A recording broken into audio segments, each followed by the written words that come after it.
You torch me? We'll send someone in.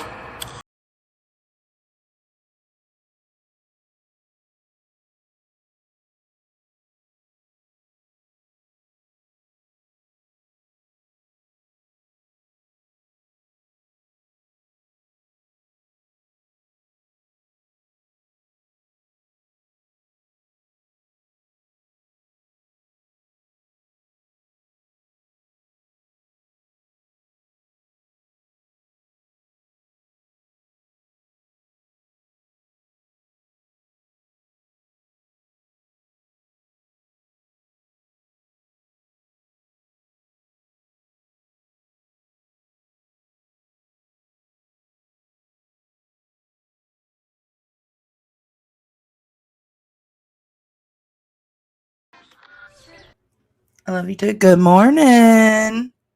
Good morning.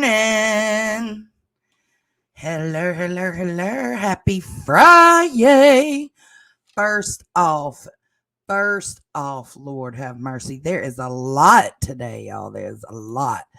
Okay, so first off, we got Bullhorn Betty with her title, No Thank You. Breaking, Riley Strain, body has been found. That makes it seem like it is confirmed that Riley Strain has been found. If I hit play, you will hear her saying that it has not been confirmed yet. So change your title, bitch. Okay, second off, we're going to go over here. SF said, we have no idea about the identity of this person, but there is a drowning recovery happening west of downtown Nashville near a barge. Please keep Riley Strain and his family and friends in your thoughts and prayers. Let's see.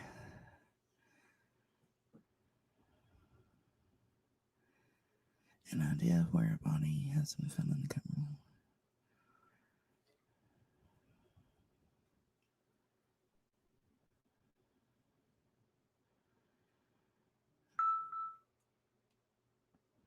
Okay, so that anybody that's seen Betty's title, just know that the way she's got it put out right there, it looks like she's saying that it is for sure Riley Strain, and we're just not sure.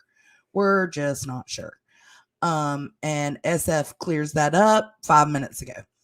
Okay, so what's up, guys? I just wanted to attack that really quick. I noticed that when I was getting on.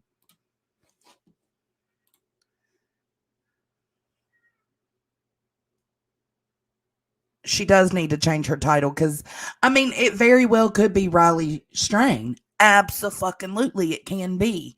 But to put it that way in her title, who is meowing?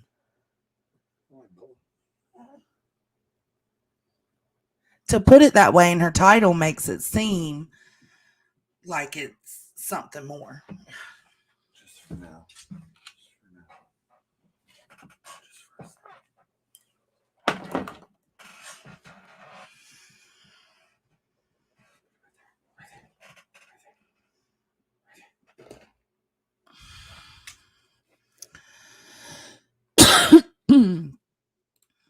Good morning, Kate the Great. Hello.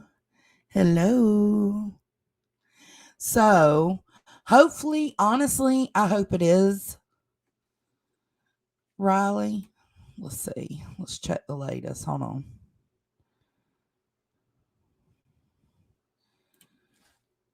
Because this stream is about Sebastian, but I noticed that like literally as soon as I was getting on.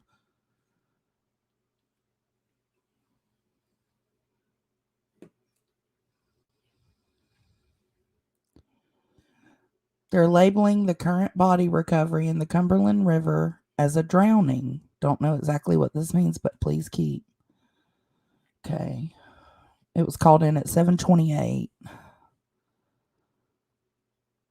It looks like they got there at 8. What? No, maybe they checked in at 8:50. I don't know. Let's see.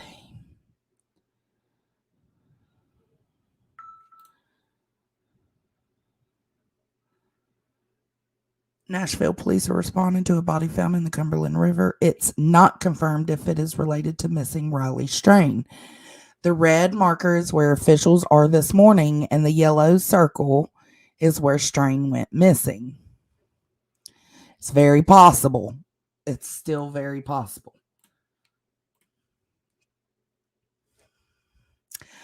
We don't know, Zen. Bullhorn Betty has put out there in her title. The way she titled it, it's like, girl, think about the way you're titling things, because she makes it seem, see, breaking Riley Strain, body has been found. The way she worded that makes it seem like it is, if it's related to Riley Strain, the red markers is where officials are. she's reading the exact one I just read. So, I don't know, girl, just do better. Do better. Do better with those titles. Me too. Hey, Okie. Hey, Blue. I hope they do. I feel they will too, Zen.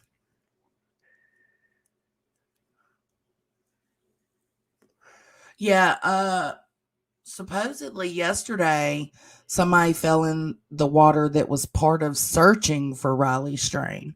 But last night everybody was thinking, oh, well, that must be why the crews are out there in the water looking. No, they were still just, they carried on the search for Riley Strain through the night. Oh, did she? I didn't know Bullhorn said Dolly's clickbaiting. Well, she's clickbaiting too then. Miss me with that. It is freaking gross. Okay, so now we're going to move on from one aggravating topic to the next. And I'll keep an update on the Riley Strain thing while we go over this, okay? So, Sebastian Rogers, still missing. I think we're on day 26, maybe 25, 26. The parents, Chris and Katie, are going around. Oh my God. They're going around to people's channels, doing interviews because they feel like they need to stand up for themselves.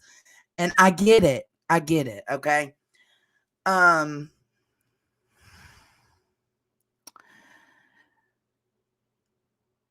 There was some, I was watching Sleuth Mom this morning, or I was listening to Sleuth Mom.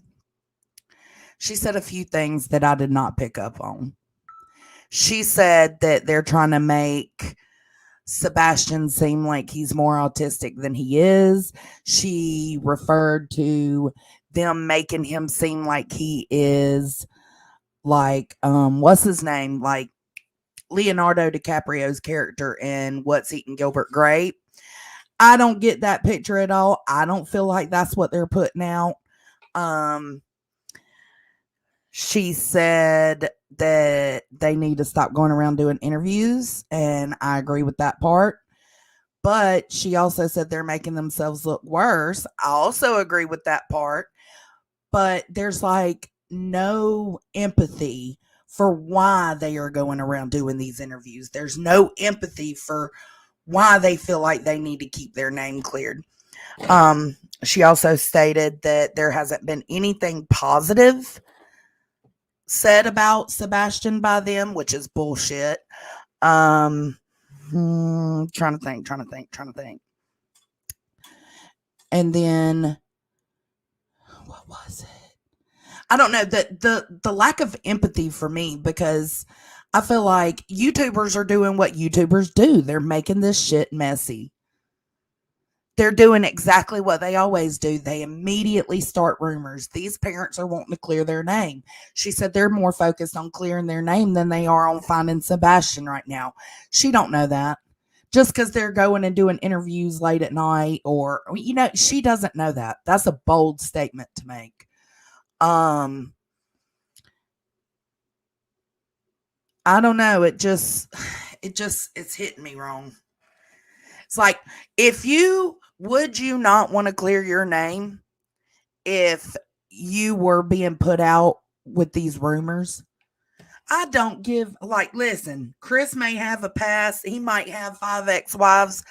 That don't mean fuck all to me. they had like a a CPS case involvement with Sebastian, where Chris apparently disciplined him once. That was dropped. I just if Sebastian didn't need to be with them, I'm sure, since they have been looked into by CPS. I think they said a couple of times, or it might have been once. I don't know, because I don't dig up these families' history. Not until they show me there's some kind of sign of guilt. I, for one, speaking for myself, in my opinion, I don't find anything strange about their interviews. It's okay if you disagree with that. All opinions are welcome here. But what we're not gonna do is try to push this family into doing interviews with tragedy pimps. That is what we're not gonna do.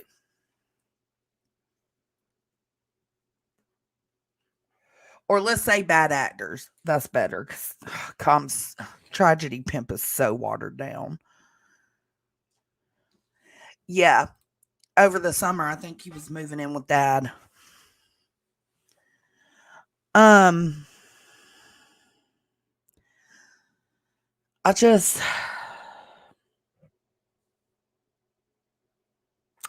don't feel like he has an aggressive stance, Queen Bella. I feel like he's an authoritan. Isn't that how you say it? Authoritan? Authorian? Author author authority authoritarian? Authoritarian? Is that right? I feel like he's more of an authoritarian than aggressive. I think he's being aggressive now because he's tired of this bullshit that's going on. He may be a jackass, but it does not mean he's guilty of anything. You can not like somebody all day long. It doesn't mean they're guilty of anything. He seems very no nonsense type of dude, which no wonder Sebastian wanted to move out and move in with his dad, right? I'm not saying he's a great dude. That's not what this is about. What this is about is the bullshit. Dude wasn't even in town. Dude wasn't even in town. Now people are saying, oh, what if this was a third party setup? I mean, anything could happen. Anything at this point could be true because we haven't found Sebastian.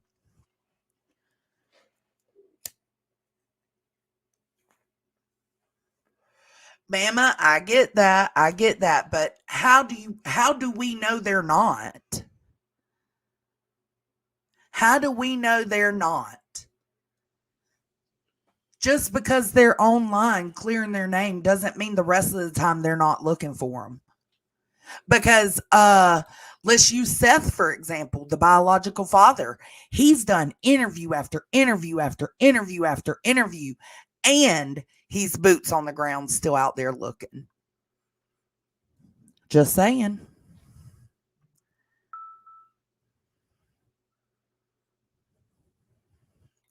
I don't either, Granny. I think, he was probably tired of living with stepdad. That's very possible, because it is hard to live with an, how do you say it?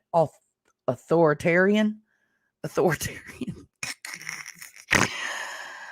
But that don't mean this dude did something to him. Good morning, Gina. I just think we need to keep these things in, because ain't nobody saying nothing to Seth. Ain't nobody saying anything to Seth or trying to accuse Seth. And he's doing in all the interviews, but it's because Sebastian didn't live with him full time.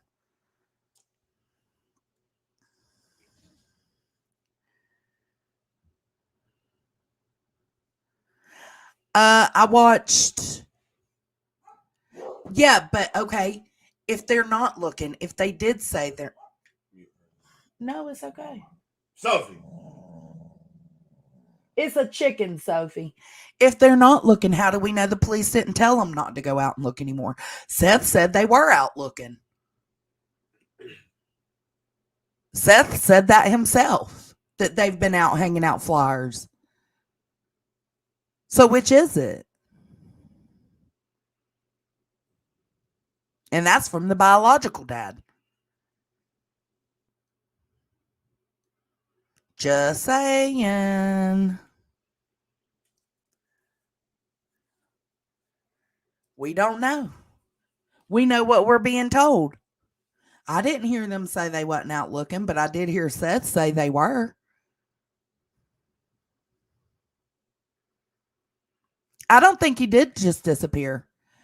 If you want to know my theory, I think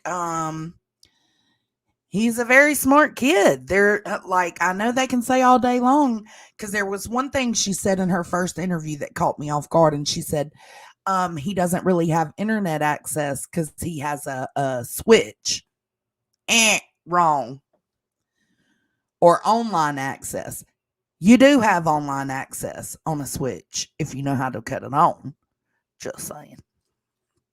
Me too, Lily White. I've watched all of Seth's interviews, and I watched all of the Chris and Katie's interviews, except for this one that we're about to watch right now.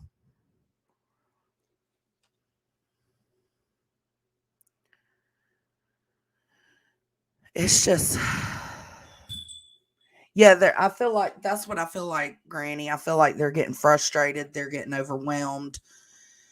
And for me, it's like listening and listening. I ain't got no problems with Sleuth Mom, but listening into her this morning, and she was talking about how they just keep wanting to clear their name, clear their name, clear their name. Girl, when you was being accused of having something to do with Dylan Realms, all you wanted to do was clear your name, clear your name, clear your name, clear your name. You see what I'm saying? I think so too, and that's why the stepdaddy needs to stop doing damn interviews. Cut it out, cut it, stop the cap, stop it. Stop doing interviews. Focus on y'all at home.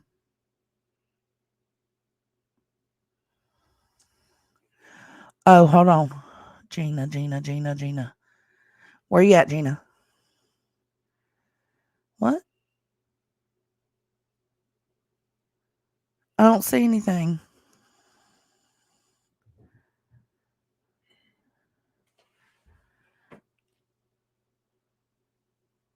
Oh, let's look. Let's go over here and look. Let me share my tab. I hope it is him.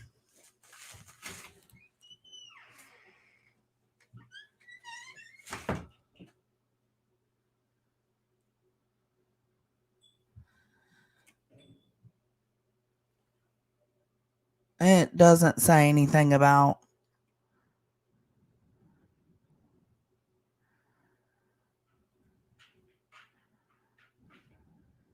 It doesn't say it's him. Where are y'all seeing that at? Where are y'all? No. Where are y'all seeing that at? No.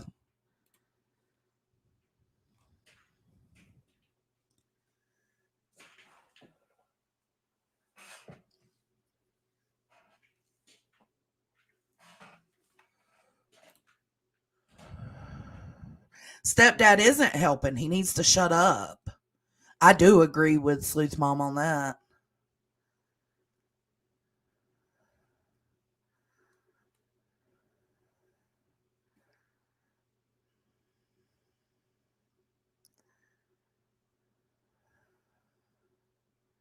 Yeah, I did see that. Infamous. I watched that this morning. But again, it was just full of more speculation. Like some of it was saying like basically a neighbor or somebody had talked to Sweetie Pilo and said basically everything the mom said happened the way she said it happened. Like apparently their cameras can catch everything. I don't know. But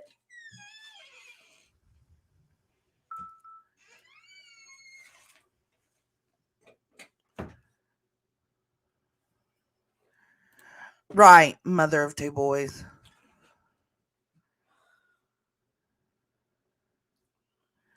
Where Deets?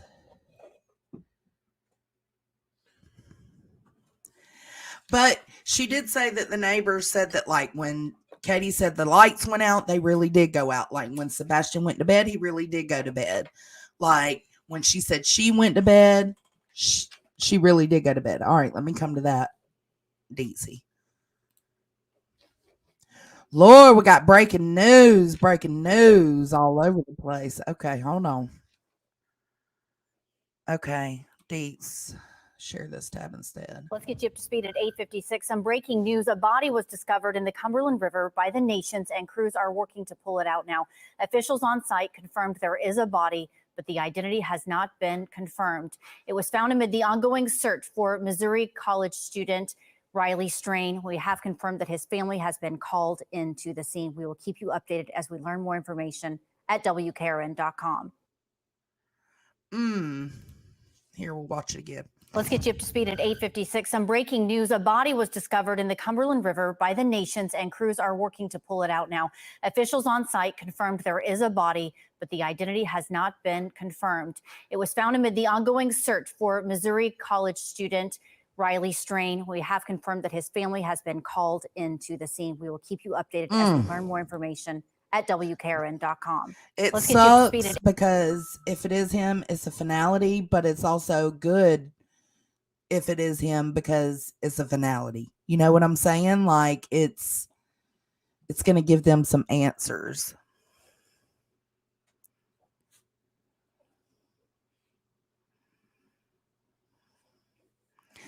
I agree.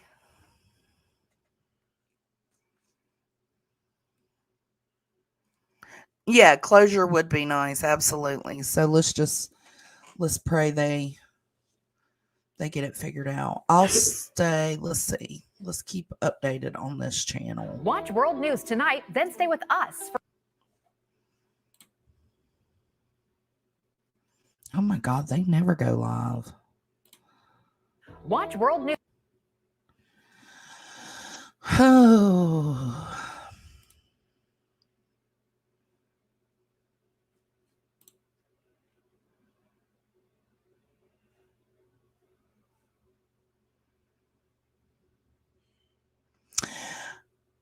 Now they're saying he has been recovered. Metro Nashville PD breaking. The body of Riley Strain was recovered from the Cumberland River in West Nashville this morning, approximately 8 miles from downtown. No foul play related trauma observed. An autopsy is pending. This was put out 2 minutes ago.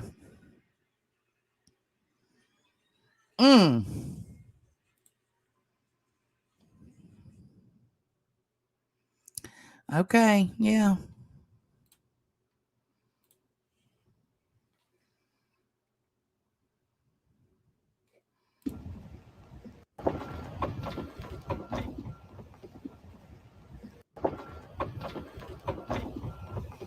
I don't know if they'll do a press conference now, since they've already acknowledged it.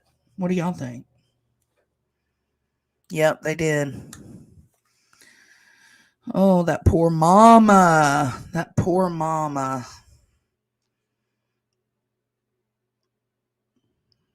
Yeah, it is. It's accurate. It's their actual Twitter page.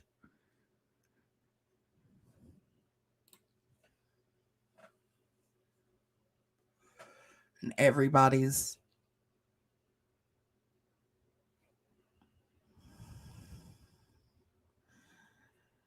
Oh, it says update. Metro Nashville Police Department has called a press conference.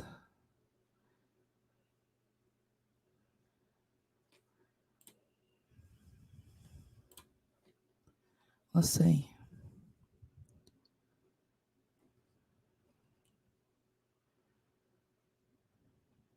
(9:45).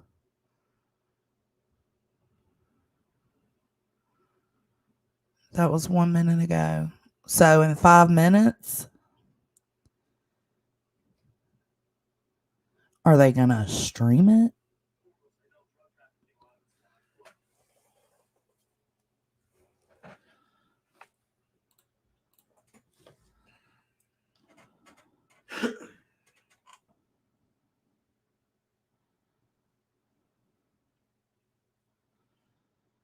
Hmm.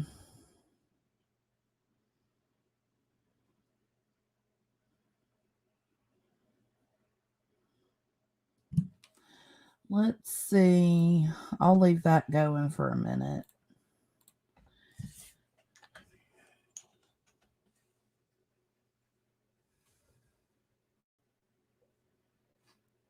Oh.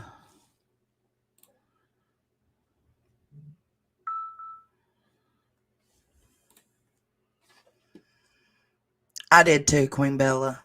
That's what I was telling Mom last night. Like, I really do think it was just a tragic accident.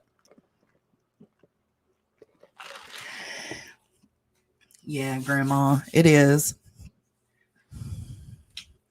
But see, Betty just had to be the first, didn't she? She just had to go on and put it was Riley. Even though it did turn out to be Riley, we shouldn't do that until it's been confirmed.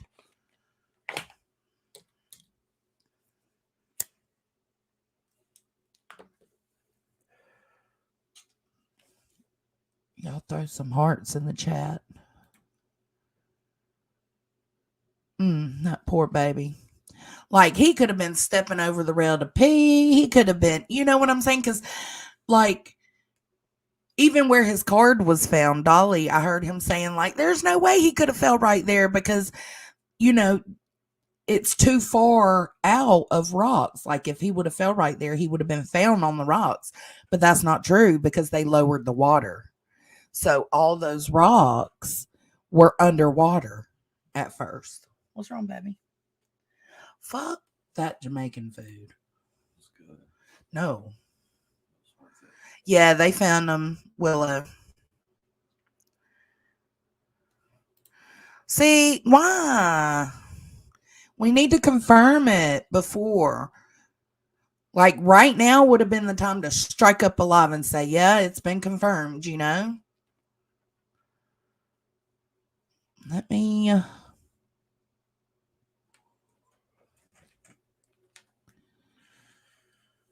let's see. Did I? No. I forgot.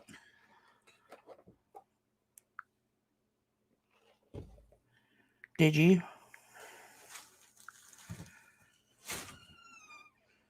Did you? Yeah, right there. You ain't taking mine.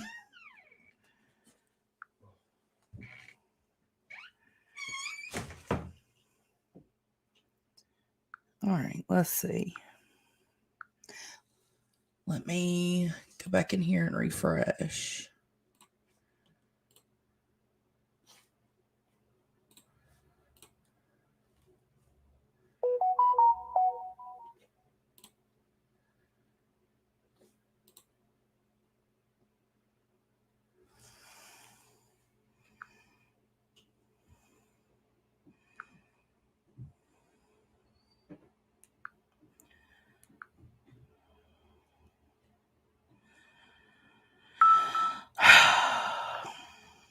I'm just glad he was found. Honestly, this is going to give his mama closure. She's going to struggle for a long time. But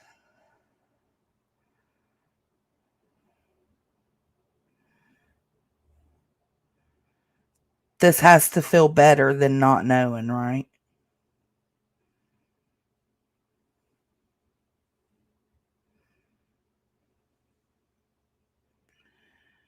Okay, let's see.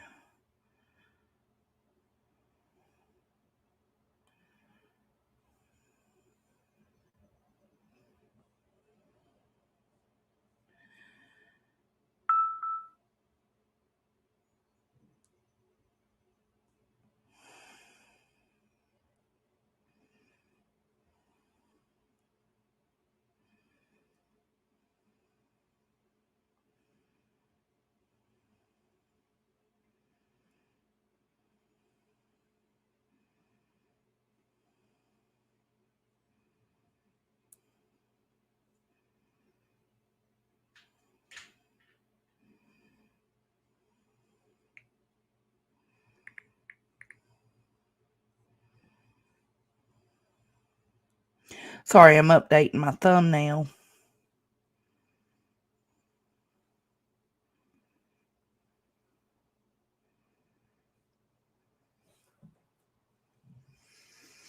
Mm. Oh, the press conference starts now, but it's not. Let me see.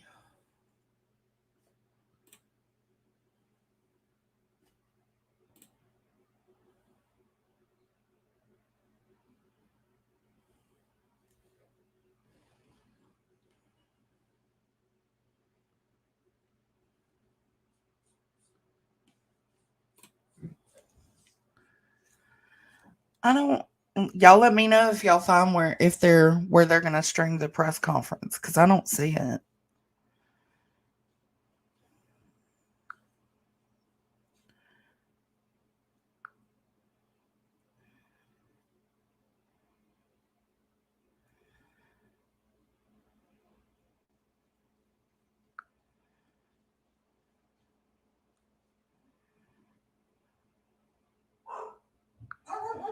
These dogs, man. I can't.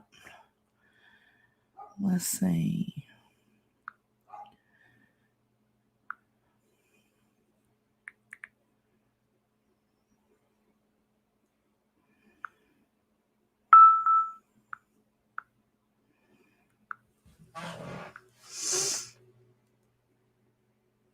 I'm sure they aren't. Yeah.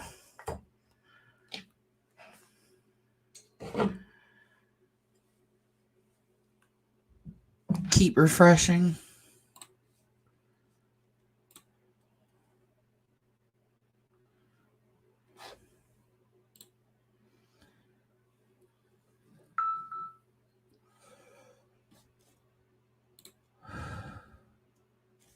Oh, this is just that post. Hold on. Let's see.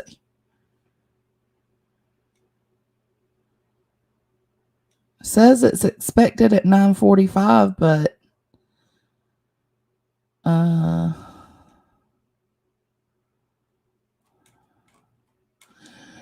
come on.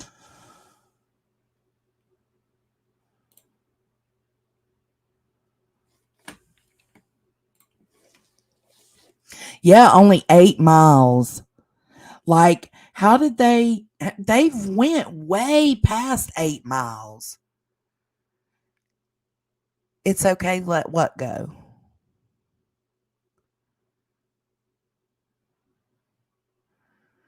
Oh no.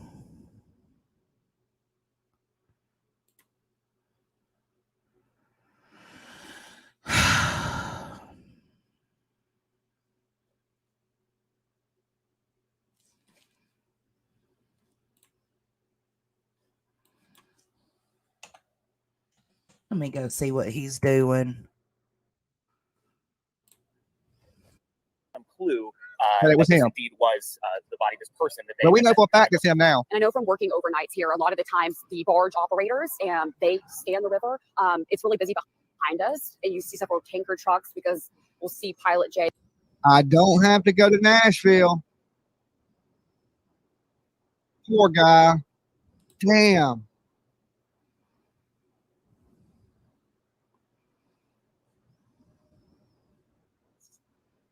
Sad, guys. What news put it out? Dolly put it out. Nah, bruh. Dolly Vision News Channel. I don't want to stream snipe them.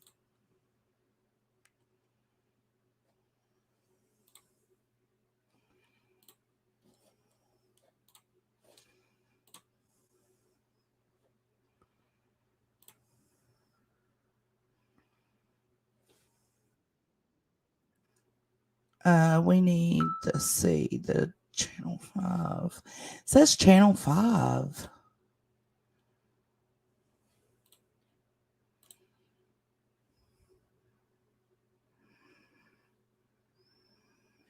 I agree.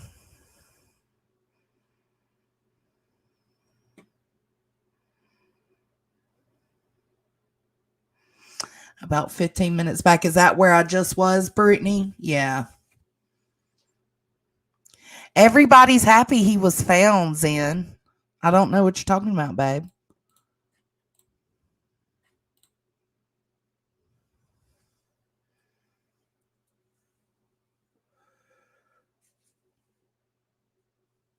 All right, let's see.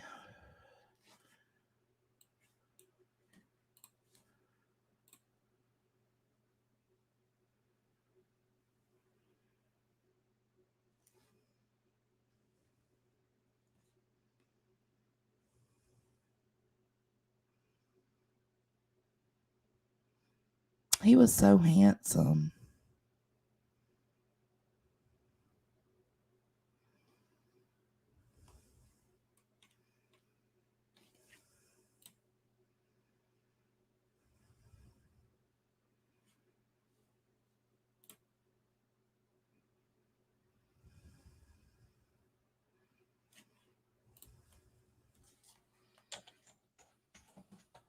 I'm pulling it up.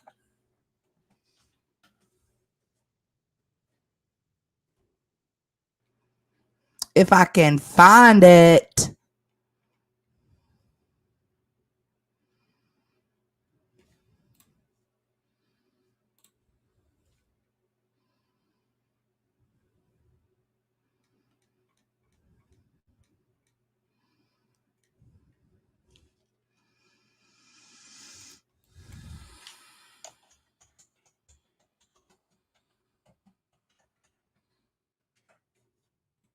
All right.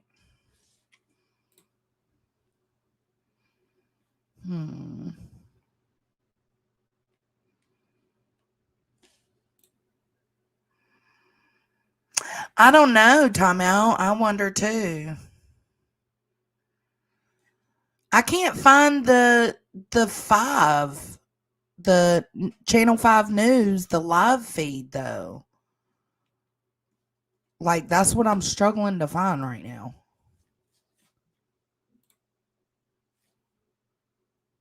Y'all know I don't do all this.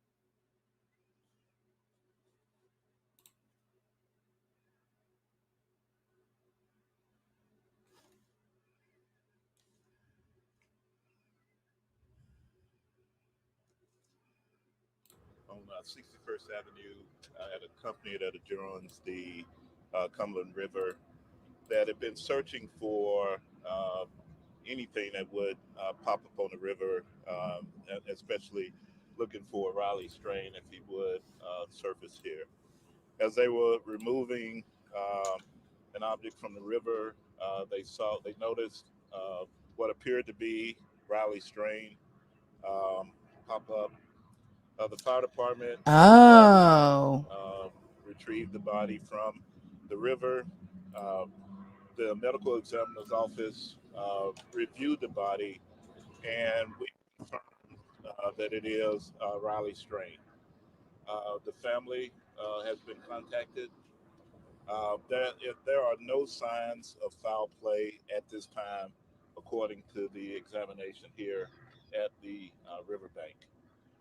Mr. Strain still had the shirt on that he was wearing, and other identifying factors that helped us identify who he is. I want to say to the family, my heart and prayers go out to you all for this very unfortunate and tragic incident. I also want to say thank you to the Nashville community and the outpouring community of the outpouring support from the community in trying to help us locate Mr. Strain. Also want to say thank you to our USAR team and to the fire department and OEM and TWRA and everyone else, including the media, for everything that you've done, for the countless tips that came in. We received nearly 200 tips as of yesterday that we were vetting out. Uh, so at this time, the family's been notified. There would be an autopsy more than likely sometime today, and we'll have a little bit further from that point. So thank you. Chief, can you tell us, is there any other additional evidence that points you to the theory that it seems like you've been going after for a while now? It's just that he fell into the river, accidentally? Yeah, there's no other evidence that suggests anything other than we have reports that normally under these circumstances with his height and weight, that he could have surfaced between 14 and 20 days. This is the 14th day, so we were really expecting anytime soon to find him. In fact, our search teams was going to put in the water here this morning and then search from this point further down. So we were in the right spot. It's just unfortunate, but there's nothing to suggest anything other than any foul play at all. You said that these were crews that were actually looking for him that found him? Yes, that's so the workers typically on the river, whether it's barge companies, concrete companies, other businesses that actually are on the river, and they look routinely. It's happened countless times before. And as they moved, I believe a barge, and don't quote me on that, they removed something from the river, and as they moved it, they noticed Mr. Strain, so, and called it in. Typically work on the water. They weren't necessarily search crews. Right. Yeah. Okay, thank you all. Thank you.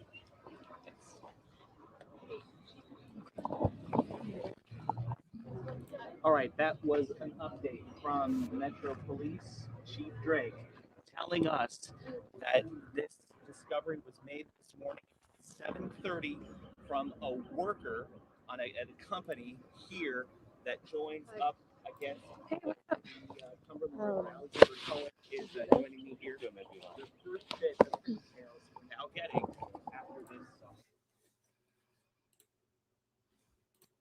at a company here that joins up against. I want to start it over. Here we go. Good morning, everyone. This morning around 7:28 a.m., we received a call from a worker on 61st Avenue at a company that adjoins the Cumberland River that had been searching for anything that would pop up on the river, especially looking for Riley Strain if he would surface here. As they were removing an object from the river, they noticed what appeared to be Riley Strain pop up.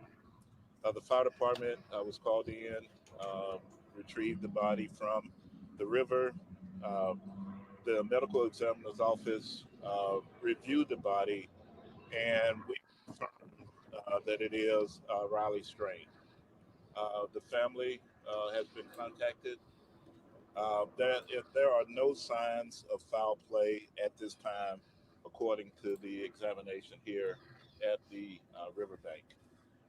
Mr. Strain still had the shirt on that he was wearing, still had the watch, and other identifying factors that helped us identify who he is. I want to say to the family, my heart and prayers go out to you all for this very unfortunate and tragic incident. I also want to say thank you to the Nashville community and the outpouring community of the outpouring support from the community in trying to help us locate Dolly, I think, Mr. Laura. Strain. I also want to say thank you to our USAR team and to the fire department and OEM and TWRA and everyone else, including the media, for everything that you've done, for the countless tips that came in. We received nearly 200 tips as of yesterday that we were vetting out. So at this time, the family's been notified. There would be an autopsy more than likely sometime today, and we'll have a little bit further from that point. So thank you. Chief, can you tell us, is there any other additional evidence that points you to the theory that it seems like you've been going after for a while now? It's just that he fell into the river, accidentally? Yeah, there's no other evidence that suggests anything other than We have reports that normally, under these circumstances, with his height and weight, that he could have surfaced between 14 and 20 days. This is the 14th day, so we.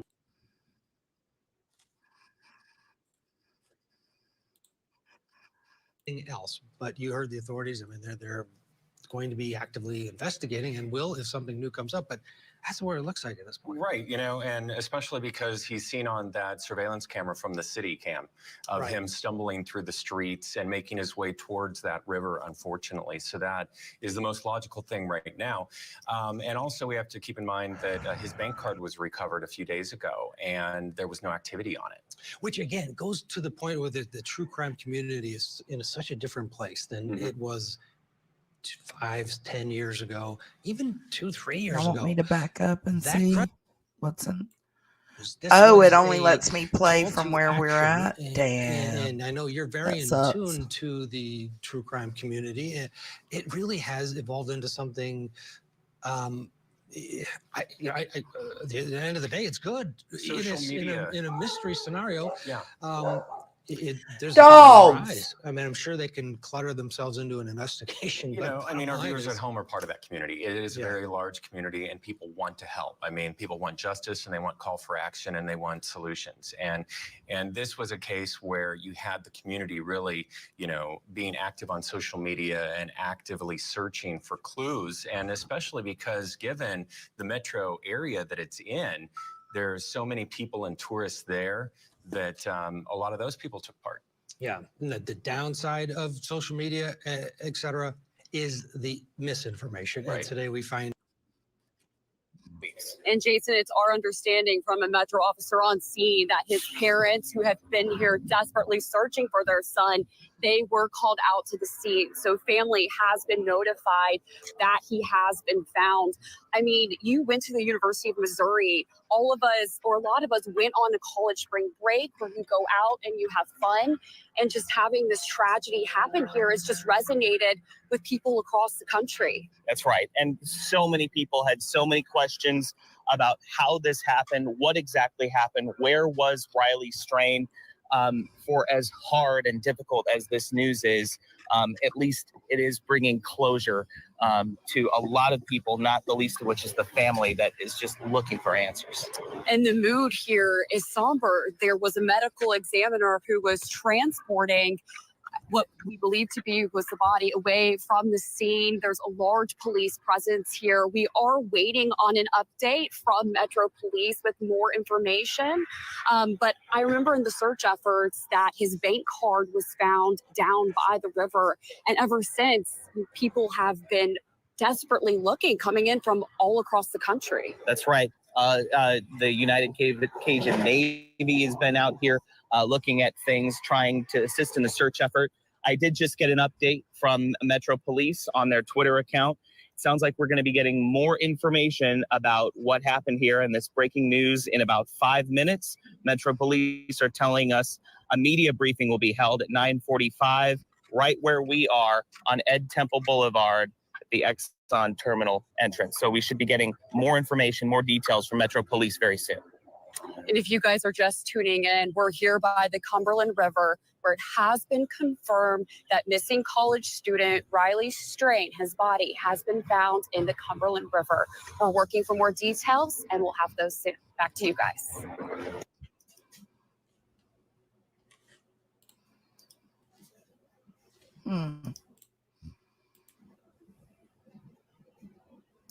They said that they have contacted the family, which and I'm going to call you then. We'll be right back. This is the one I can't find. Really, Prime Minister This news station. Benjamin Netanyahu earlier today. The meeting follows increasing concerns from the Biden administration.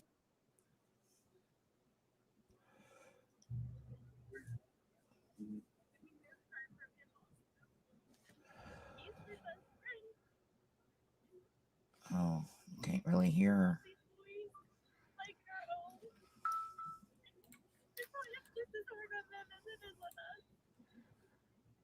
Right now, we really are focusing on his last point.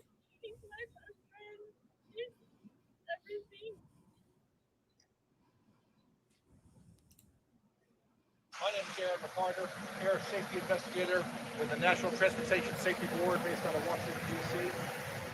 I received a call last night around 9:30, 9:45 p.m. Eastern Time of a plane accident here in Nashville, Tennessee. And I subsequently launched this morning. It was joined by members of my party, which includes the manufacturer of the engine, the propeller, and also the airframe. Okay, I'm not sure So if this I have is.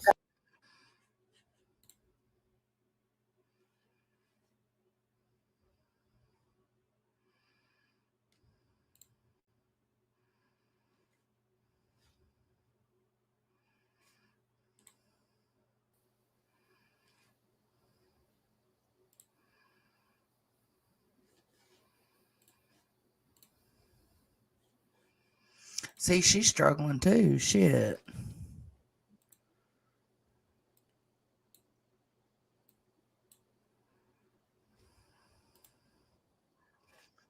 Of foul play. Obviously, we're going to get a medical examiner to do an autopsy. But Marie, to your reaction, what question do you want answered?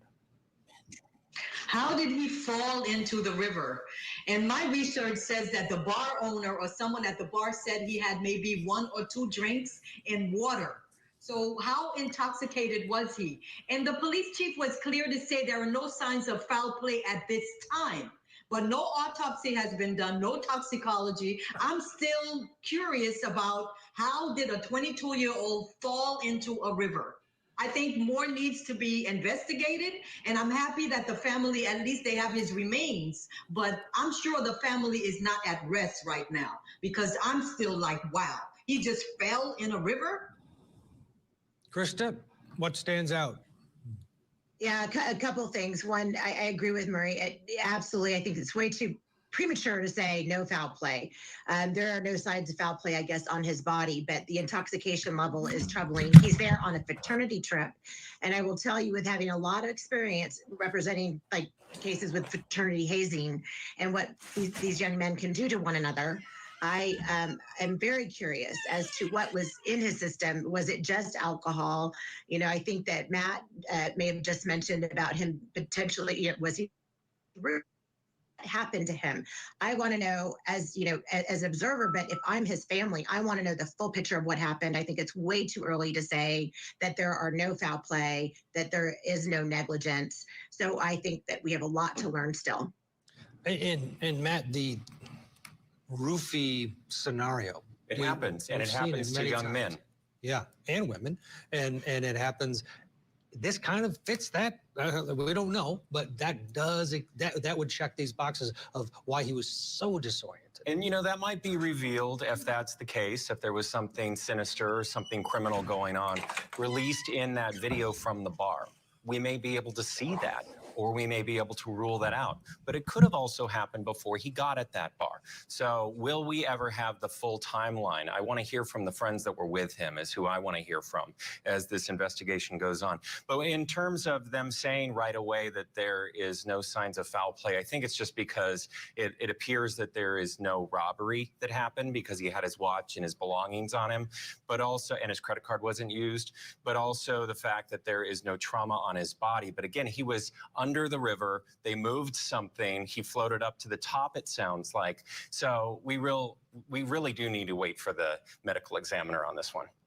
Marie, and depending on the time of the, that has transpired here, may or may not be able to get a.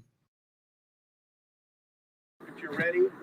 And we're just getting in the process of get ready here for this news conference. They've just arrived on scene to give us the latest on this recovery. This morning we have a unfortunate update for you on the Riley Strange search. Chief John Drake, Metropolitan Nashville Police Department, will be speaking with you. Chief Drake. Thank you, John. Good morning, everyone. This morning around 7:28 a.m., we received a call from a worker on 61st Avenue at a company that adjoins the this is the same one we've already watched. Cumberland River. That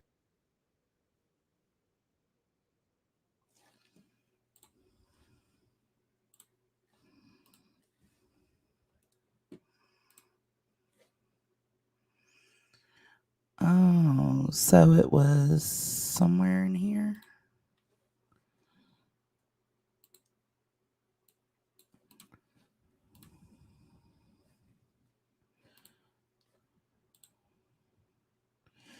It won't play though.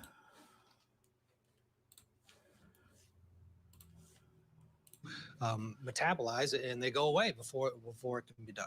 So we may never know.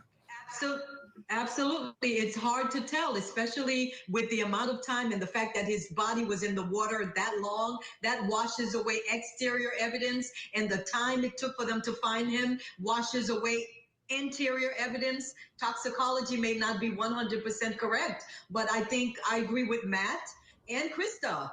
There has to be more investigation. It's way too early by just looking at his body to say no foul play. Foul play comes in different types of ways that maybe a medical examiner would have to test blood, test tissue to see what happened to this young man. People just don't fall in the river. Yes, they do. People do fall in the river. If you're incredibly the drunk fuck? and there's a river bank, you could fall into the river, and rivers are different than lakes. You go into a river, it could be lights out pretty quick. But I think what Marie's talking about, and I would agree with her. There's reasons why, and not all drugs metabolize after death in the same manner as was they metabolize while you're still living. So some drugs could still be identified in someone's system, even days and weeks in this case after death. So I wouldn't rule out that that we can't know if he was drugged or if there was something more than alcohol involved. And we don't have a full picture of the whole night. But when you're drunk and or on some sort of drug, yes, you can stumble into a river. But it just doesn't happen to a completely normal sober person. So I don't know that he Well, yeah, no, sober aside, if it's just alcohol, the young man may have consumed too much, Marie. Yeah, but we don't know that. We don't know that it's just alcohol. So I think it's extremely premature to say there are no sounds of foul play. We need to examine everything, his tissue, his blood, everything inside, outside, to see if this was an accident. We don't know because, like Krista said, why did he get so intoxicated? Was it something weird he ingested? We need to find that out too. It's okay to fall in the river, but if someone did something to you to cause you to be in a state where you fell, then it's a problem, and that person has to be held accountable. And Matt, the family has been so outspoken. involved. Yeah. One would think that the answers, to the degree that they can be, the questions, it's the degree that can be answered.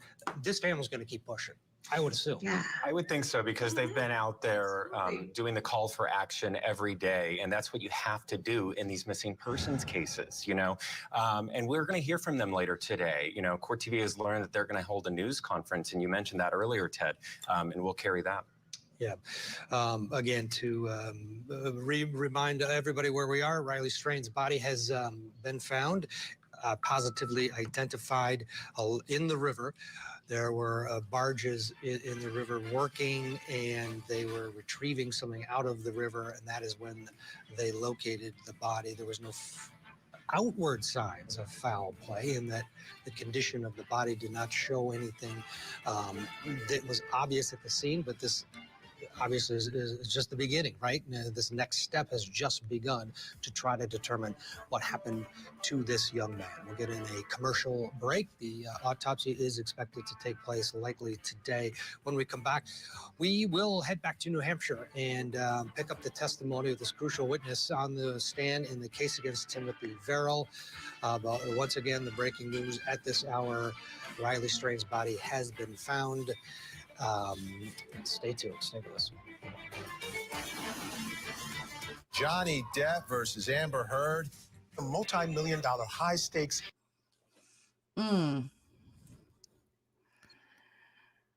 With his shirt on, girl. Well, also, they're saying he only bought one drink and he got one drink and two waters, right?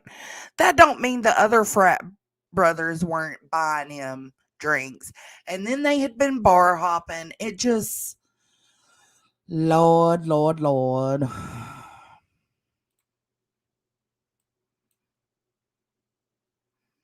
I literally cannot find that live, that Channel 5 live. I cannot find it.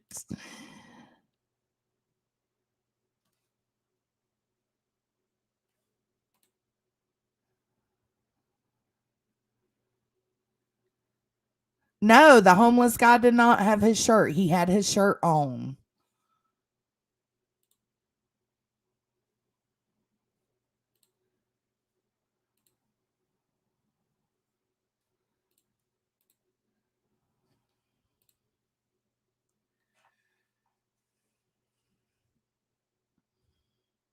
I almost wonder if he could have been hooked to one of the barges. Like, isn't that possible?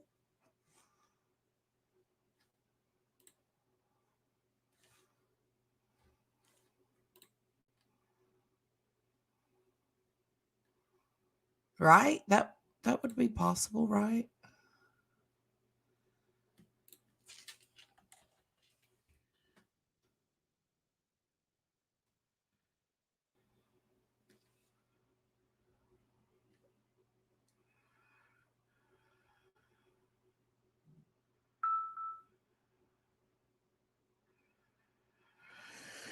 Mm.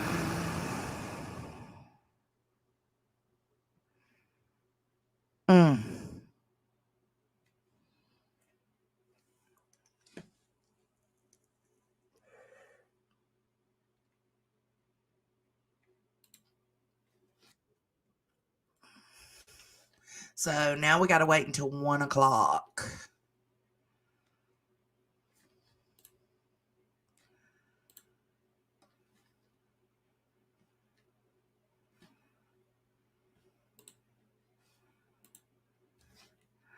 Eight miles. He was found 8 miles from where they think he went in. Oh no, you didn't piss anybody off. No, it's just crazy. Like, man, they that fucking rumor about the shirt and wiping throw up off of it and putting the shirt on. Like, folks always be blaming homeless people. Oh, I know, Lacey Ann.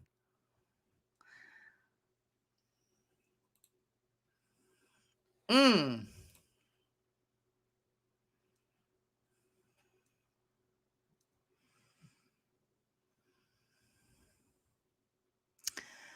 That's crazy.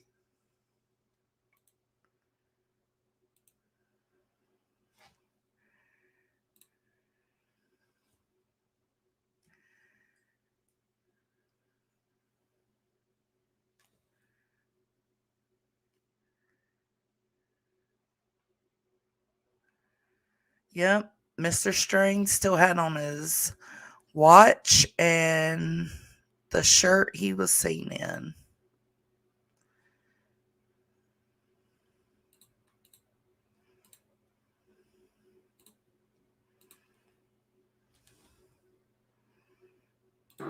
This morning around 7:28 a.m., we received a call from a worker on 61st Avenue at a company that adjoins the Cumberland River that had been searching for any.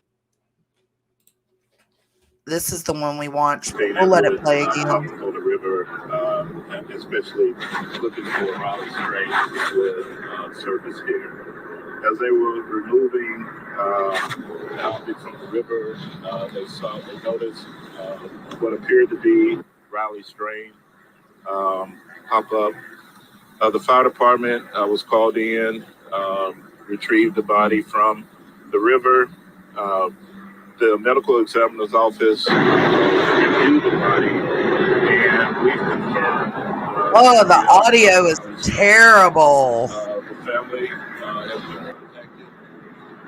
Jeez. There are no signs of foul play at this time, according to the examination here at the riverbank. Mr. Strange still had the shirt on that he was wearing, still had the watch, and other identifying factors that helped us identify who he is. Mm.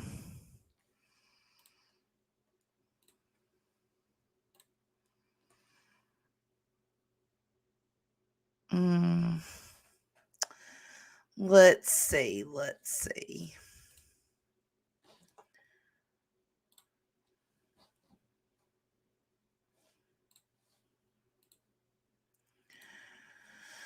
Let's go back to here.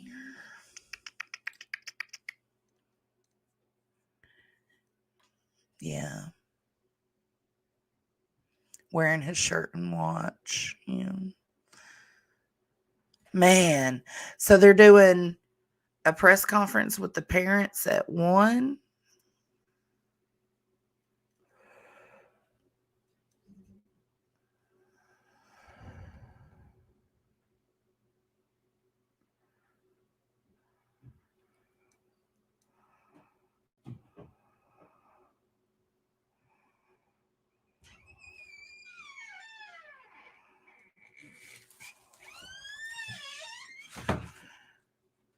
Mm.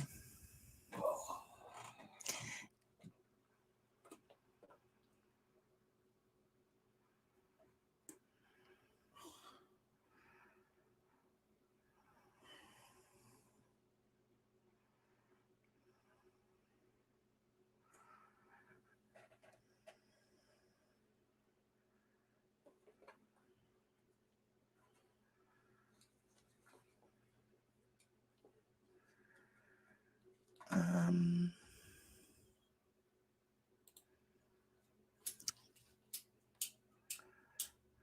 this is just what you call it? Mm-mm. How sad. At least his mom will know now, though.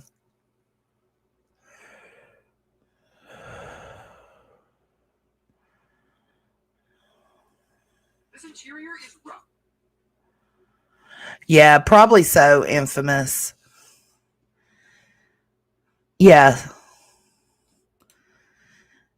That's what I've seen so far, too. No, I can't, Brittany. Could girl, no.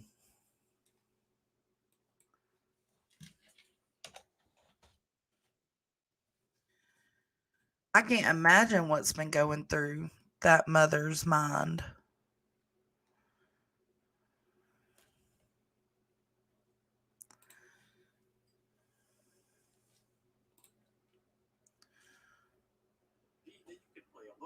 Oh, look, they're off on to something else now. Okay, so because this is live. Yeah, they're off to some trial. All right. So, anyways, we'll go back to what I was going over in the first place, which was Sebastian Rogers and how YouTubers are putting so much pressure on his family that they're coming out doing these interviews, and it's not making them look good because stepdad is obviously ornery, like he's kind of rough around the edges. No, I do not ever check my messenger, Gina. Oh, yeah, absolutely, Lacey Ann. Think about the guilt that his frat brothers are going to have to feel or are going to go through.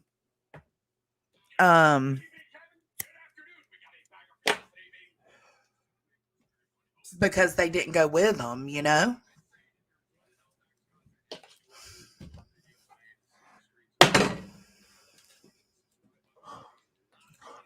Go get your own. I'm a cut, Tony. I ain't gonna get nothing.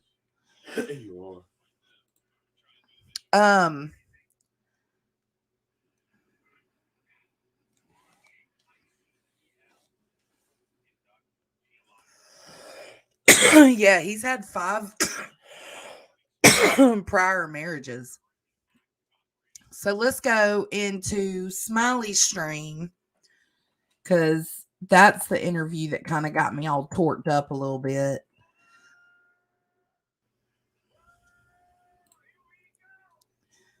Let's see. me share it.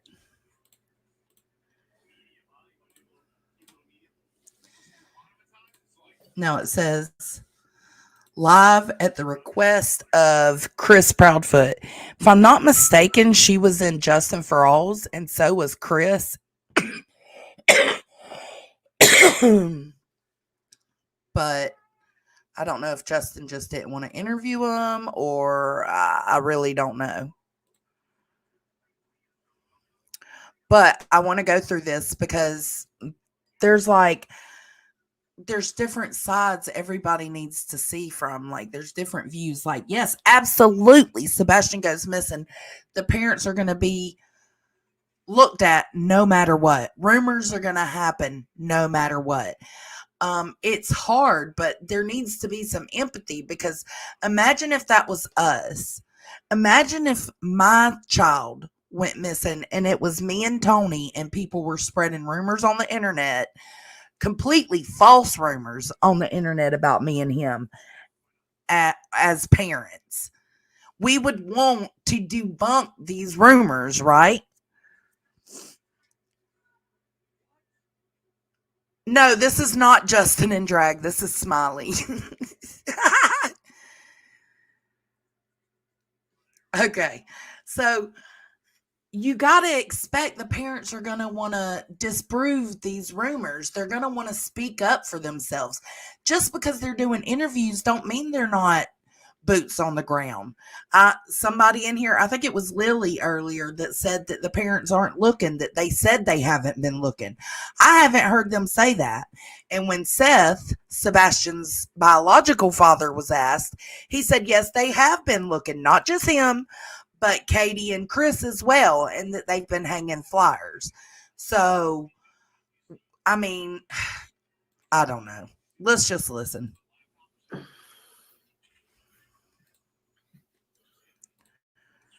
Okay. All right. Can you just show me your face? You can cover it back up if you will. I mean, I know it's really you, but because you call it says, oh, why are you making her show her face if you know it's her? I sent another link. I don't know. Face. Okay. I'm kind of surprised, but thank you and welcome for coming up here. I appreciate that. How are you feeling today? Pretty terrible, to be honest with you. 24 days in, and there's a bunch of horrible things being said and a bunch of misinformation being spread, and my son is still missing. And so it's horrible. There's not a better word for it, to be honest with you. Yes, ma'am. Well, I'm glad. Well, Deetsy, you know what? They've done several interviews. They need to stop doing interviews, in my opinion. Sleuth Mom said that these parents in their interviews are trying to make it seem like Sebastian is like Gilbert Grape type of autistic. I don't feel like that's how they're making him out to be, but that's what she said. She also has zero empathy for the fact that they are standing up for themselves and trying to dispel the rumors. You have to expect that, at least a little bit, right? Because, and that's what I pointed out earlier, and it's nothing against Sleuth Mom, but it's like when you were being accused by crazy ass Salty, I think it was her, B. Tim, and Grandma Sherry were all being accused of having something to do with Dylan Round's case or him, missing because they played Farm Simulator. That is not a joke, people. That is the truth. That's what Salty's crazy ass thought. And Sleuth Mom went around trying to dispel the rumors about that, right? She don't want that on her name. Well, have some empathy. These parents don't want it on their name either, if they have nothing to do with it. And especially if they do have something to do with it. I'm just saying, we need to give a little bit of grace. Glad you come up here, and I will, I asked my chat to please be respectful, and I will let you say what you feel, and, 16? Hold on, what? 16 interviews?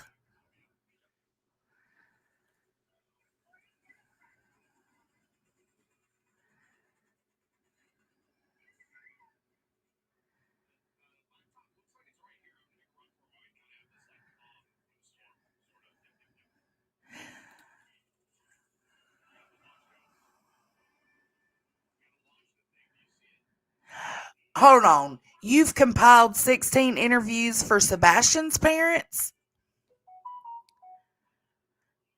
Oh, all of them together. Yes. Yes, because Seth has been hitting the streets too. He's all over the place. Biological dad.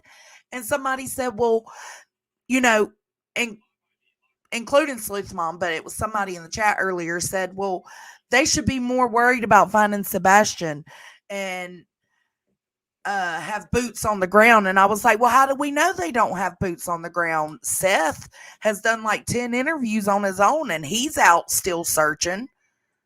He's out walking around looking, so we just don't know. Yeah, Running Bear, we went over it just a little bit ago.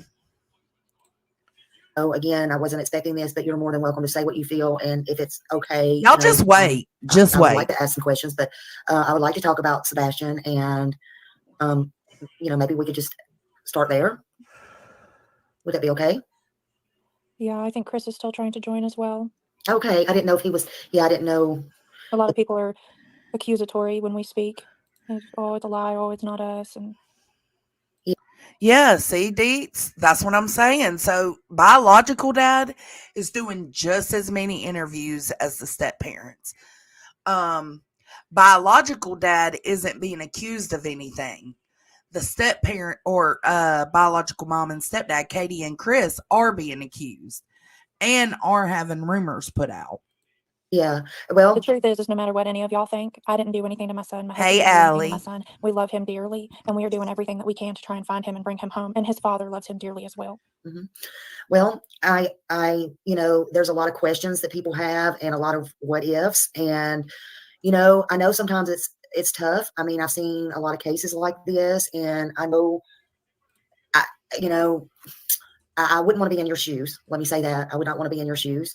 I wouldn't want anybody to have to be in my shoes, to be honest. Y'all with you. make It's sure nothing to follow anyone should ever Allie. have I to go just through. dropped her link. Right. I've seen in my own family, although I have to sit in your shoes too. She kept losing signal. Hold on. Sorry about that. You may have a bad signal somewhere. I don't know if you're having thing is people just have a lot of questions and just trying to make sense of everything. And you're here. Okay, Chris, I'm dropping the link again. I told nobody not to get it but you. Here you go, sir. Oh, drop again. Sorry. There you go. I personally don't find it strange that the stepdad's only doing interviews with women. I just don't. And so I am very sorry. I'm very sorry for you all three of you. Thank you, Lacey Ann. If you got a membership, make sure to thank Lacey. That pain. And it's just different. I'm not trying again to accuse, like I said, anybody. I'm just trying to make sense of everything. And that's all I can say. I can't be fake. I have to be honest, So. Well, it's your opinion and you're entitled to it, obviously, but I can tell you that the pain that his father and I and even my husband are feeling right now is immeasurable, to be honest with you. And I have never in my life would I have ever dreamed that this would be a reality. Yes, ma'am. I don't think anybody ever thinks this will happen to them. Hey, Chris. Hey. Yeah, you surprised me calling me. You surprised me calling me, but I'm glad I could bring you. Yeah, we are, and, Deets. That's what I'm saying. Like, just listen. Just wait, Deets. Just wait. You're gonna have a fucking fit. Wait. Hopefully, talk about this. A lot of people's just interested. I know it's irritating and thank you, one sub. I'm trying, girl. I know it's irritating. Listen, I ain't used to getting breaking news while I'm live. I went searching all over for that damn Channel 5 live news. I could not find it. So I had to settle with Court TV. Me included. I know I am too, but we're just all we all have opinions and there's no stone we can leave unturned. We have to think outside the box. And I know it's irritating to y'all. I know it's irritating to everybody, but we all want Sebastian found. And, I just told Katie, we just have to go with, we all have our opinions and they may not always be good, but my heart's in the right place, but go ahead and, I'll let you start or whatever you want to do. So, there's time too. Do me a favor. I got to drop out of this. I got to make a phone call real quick, and I will be back. This is 5, 10 minutes. I'll be right back. You're fine. You're fine. We'll be here. He had to make a phone call with his daughter. Is that good? Okay. been asking. No, he does not have a restraining order against from. Okay. And that'll clarify that side of the question everybody's been asking. Oh, I think he's on mute. Okay. So And Katie, that'll clarify that side of the question everybody's been asking. No, he does not have a restraining order against from his daughter. He speaks to her. Just to go ahead and clear that one out, because I know there's been a lot of talk about that as well. yeah. So yeah, I mean, JLR put out a rumor that he has a restraining order with his daughter. That's not true. he still speaks to her on the phone, as y'all see. Absolutely. Yeah. Our little girl is precious and loved, just like Sebastian. Yeah. So somebody's wanting to know, that question's come up a couple of times, and I don't mean to be rude. I'm just going to ask that. I have saw it, like, do y'all, so do you not call her y'all's daughter, since y'all call him y'all's son? We do, and a lot of people are reading into it. It's just how we talk. Our boy, our girl, my son, my daughter, his son, his daughter. I mean, they're our children, but our children also have other parents as well. Mm-hmm. Mm-hmm. You know, I mean, both of our children have more than just two parents. Yeah. And I know you probably have been asked this on several channels. Y'all have been on several channels. Is there a reason that Chris hasn't seen him since? I know it had to do with the work, but like, why did he say he hadn't seen Sebastian since the 1st of February? Because that's the truth. He hadn't seen him since the beginning of February. I mean, is there a reason for that? He's working 3.5 hours away. He don't come home after work. So was he, I mean, and I'm just wondering, like, was he gone for like 3 weeks or 2.5 weeks or something like that? He'd been gone since the beginning of February was the last time he was actually home. Christopher was actually home. And yes, he did see Sebastian when he come home. Okay. It's, you know, it's just part of it when you work away, you know, you see each other when you can, but he doesn't, it's a lot to travel back and forth all the time. Like, that's not a trip that you can make, you know, to and from every day by any means. Oh, I get that. That's not something you want to do every day. That would take up your whole time. But did he never come home on the weekends, like when you had Sebastian or anything like that? Well, yeah, that's why he saw him in the beginning of February, but it wasn't every weekend. Okay. Because he works on weekends too a lot, so he can't just come home every weekend. But when he can, he does. He comes home and sees him. Yeah. They have a pretty good relationship. Did he talk on the phone with Sebastian while he was at work? He does. Mm-hmm. Okay. All right. He wants to see if you can drop the link again. I think. Oh, okay. Yes, absolutely. Here we go. I know they talk regularly. Okay. Yeah, there we go. All right, there we go. A lot of people have their opinions, but Sebastian's got a good bond with both dads. Yes. Yeah. He's part of the Summer Wells community, Kathy P, if I'm not mistaken. Trying to make sure I drop it again because I want to make sure he sees it. I'm not fancy like everybody else, so I just need to make sure I get it down there. That's what I was doing, was watching to see if he was coming. Oh, there he is. Oh, watch it over here. Okay, I watch it over there. Okay, so where do you want to start at, Chris? I'll just ask a little simple questions, or whatever about your work and stuff. Like, did you talk to Sebastian? And stuff like that. All right, here we go. Basically, I know it's a 3.5 hour drive. You was at work. Is there a reason that? Okay, so are you working now, or are you just taking off, or anything like that, like for a certain amount of time? None. Is this to me? Yes, sir. Okay, so none your damn business. Are you asking me that, or is one of your? No, I'm asking you that. I just wondered, like, if you. I was just wondering, like, if you, like, are you?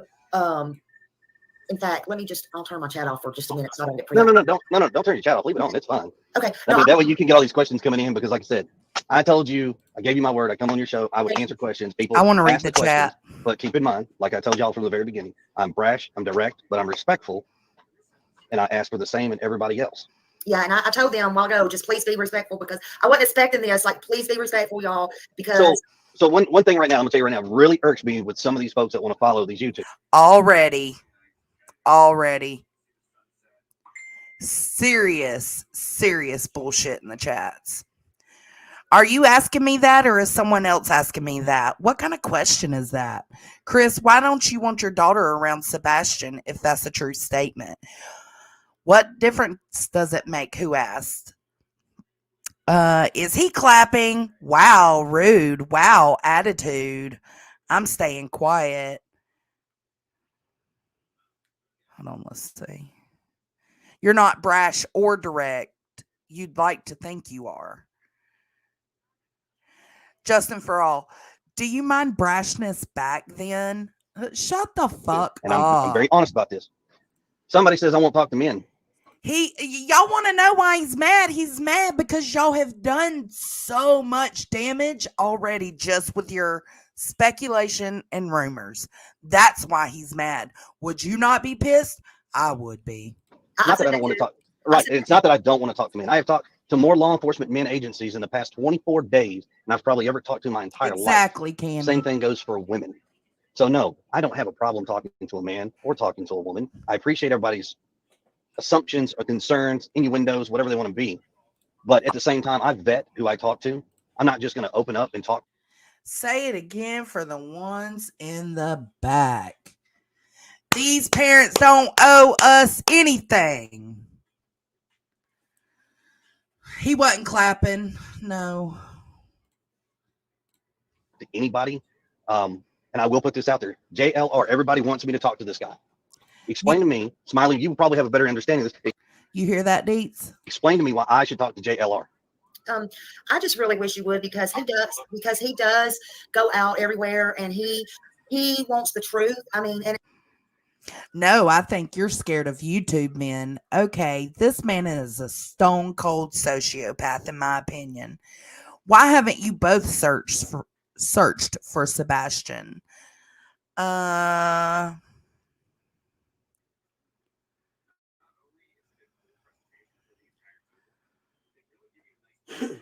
You have a missing child and need the help to find Sebastian. and he may not get the truth out of you. Did but you I have hear seen what him Smiley everywhere, said? Listen. I just really wish you would, because he does go out everywhere and he wants the truth. I mean, does he though? He does go out everywhere. Does he want the truth? Because if I pull him up right now, let's look.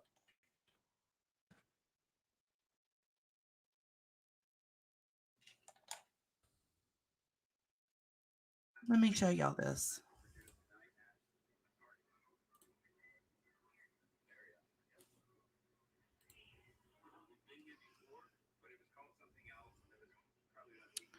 Oh no, hold on, it's under his lives. This dude's done showed up to stepdad's job site. Let's see, under suspicion. Stepdad's explosive temper. Stepdad's guilty conscience. Mystery deepens. Stepdad's alibi question. Prime suspects. Guilty. They're toast. Do y'all see this shit? And Smiley wants him to talk to JLR? Shit. Miss us with it, Smiley. You have lost your fucking mind. Let's keep it going. And he may not get the truth out of you, but I have seen him literally go in places deep, like. Did y'all catch that? He may not get the truth out of you. Dude wasn't even there. Because he does go out everywhere and he wants the truth. I mean, and he may not get the truth out of you, but I have seen him literally go in places deep, like scary places, and like really just try to get the truth and try to like follow people that's just taking him in the woods or whatever. They haven't been Deets. He goes from one place to another. He may be on a plane to Mexico. Next time he might be in California, whatever. And, you know, I mean, he's grown a lot. I just think a lot of people don't give him a chance. That's just my honest opinion. The fuck Do you know why people don't want to give this man a chance? Well, go ahead and tell me. I mean, I want your opinion. Tell him, Chris. Tell him. So I'm going to tell you my personal opinion. Okay. Okay. This is my personal opinion. This is nobody else's, not my wife's, not anybody else's. My personal opinion. Okay. So I did my due diligence and I read up on Jonathan Lee Rich. Yeah, buddy. I'm glad you did. See, that's smart. But see, now you need to read up on all these other YouTubers you're going around bouncing panel to panel doing interviews. Stop doing interviews with YouTubers. They are not trustworthy. Most of them. Now, if you wanted to do an interview with Deets, I'd say fuck yes, do it. If you wanted to do an interview with Alex Erickson, I'd say yes, do it. Or Teresa with Criminality, do it. ATS, do it. But you have found yourself amongst the trash of the true crime community. Rich is, excuse me. I've read up on it. Not necessarily the best character in the world. Yes, Cammy. When you start reading and the first thing comes up, everything that you can find on this individual. Now, Shut up, D. I don't know him, Adam from Eve. I really don't. He don't know me, Adam from Eve. But when he opens his mouth and goes out there and starts spreading lies, and yes, lies, because unless you got hardcore evidence that I'm an abusive husband, abusive father, I've got a restraining order against me, unless you got proof, don't open your mouth, because it's real simple. I don't have any of that. Good luck finding it. I've never lied to y'all. I've been open and honest. People don't like my answers. I will have y'all know that the chat is vile the whole time. The whole time. So people want to come back with their own assumptions. And I'm so sorry that I can't open up and give you every little piece of evidence and every little detail that we know. I am terribly sorry. It sucks, because when it does and it can come out, my only question to everybody else is, when are you going to start issuing public apologies? They won't. That's not to you. That is to everybody that wants to come out and badmouth people that don't understand it, don't have a clue what's going on. And I think that's pretty fair. Yeah, I can understand that. JLR won't apologize. If somebody has over 100,000 people, why do you care what their past is or what they say if they can help you get Sebastian's name out? Girl, because Sebastian's name is out. This is not unknown. How about all those donations he gets while he's sitting here accusing stepdad? How about he put those towards the reward fund? Because the reward fund's only at like $3,500. That's what he could do to help. So when you and I'll be honest with you, I've heard some of yours and the toxicity that comes out of what you guys projected about me. Woo, Chris! Tell him, baby. Tell him. Woo! Called her out. Has only toxified everybody else that puts in a lead or says, well, check out the stepfather, do this, do that, call law enforcement, check this out, do this. You take a body, every time something gets reported, a body comes away from the investigation to vet because they are required to do so. And it sucks because the same answers are the same across the board. Why they won't come out and tell in the public eye, hey, all three parents have been completely vetted. All three parents have been, questioned. All of this. Why they won't come out and say it? I understand. That's another thing I want to point out. Like, Chris is talking, they say, oh, well, he talks for his wife. Well, he also talks for Seth. He stands up for all three of them, no matter what kind of issues are between him and Seth, because there has to be. He's the newer husband. You know what I'm saying? There's always going to be that dynamic. But Seth has been standing up for them, and they have been standing up for Seth. Point. I do. But it sucks at the same time because it's extremely hurtful that me, my wife, and Seth have to live in this life, even when this is over. However it ends, we have to live this life, not everybody else. Ooh. Quite frankly. Lord Jesus, Chris is preaching and they don't like what he has to say. They don't like it because they feel like he's an asshole. Well, is he an asshole or do you just not like his answers like he said a minute ago? Sebastian's going to find out what everybody's been saying about his parents, and I can't even imagine how distraught he's going to be, but we have to find him. It sucks. Yeah, you have to find him, and that's the most important thing. Yes. The rest is going to fall into place later, but the most important thing is he has to be found, and he has to be found regardless, period. I want to just side note, he's not clapping, y'all. He's not what? People keep saying that he's clapping. He's not clapping. That's just background noise. Oh, I don't hear any. Yeah, y'all. Some people have heard they're clapping, and that's fine. I guess I'm currently working. Yeah, y'all. Now, where understand people, where I work is really. He could be slapping. It sounds like he's like in his little forklift, whatever tower, whatever thingy. He could be very aggravated and aggressive right now and slapping the thing. Like it could be anything, but they're saying he's clapping. Like y'all are too much. Really nobody's business.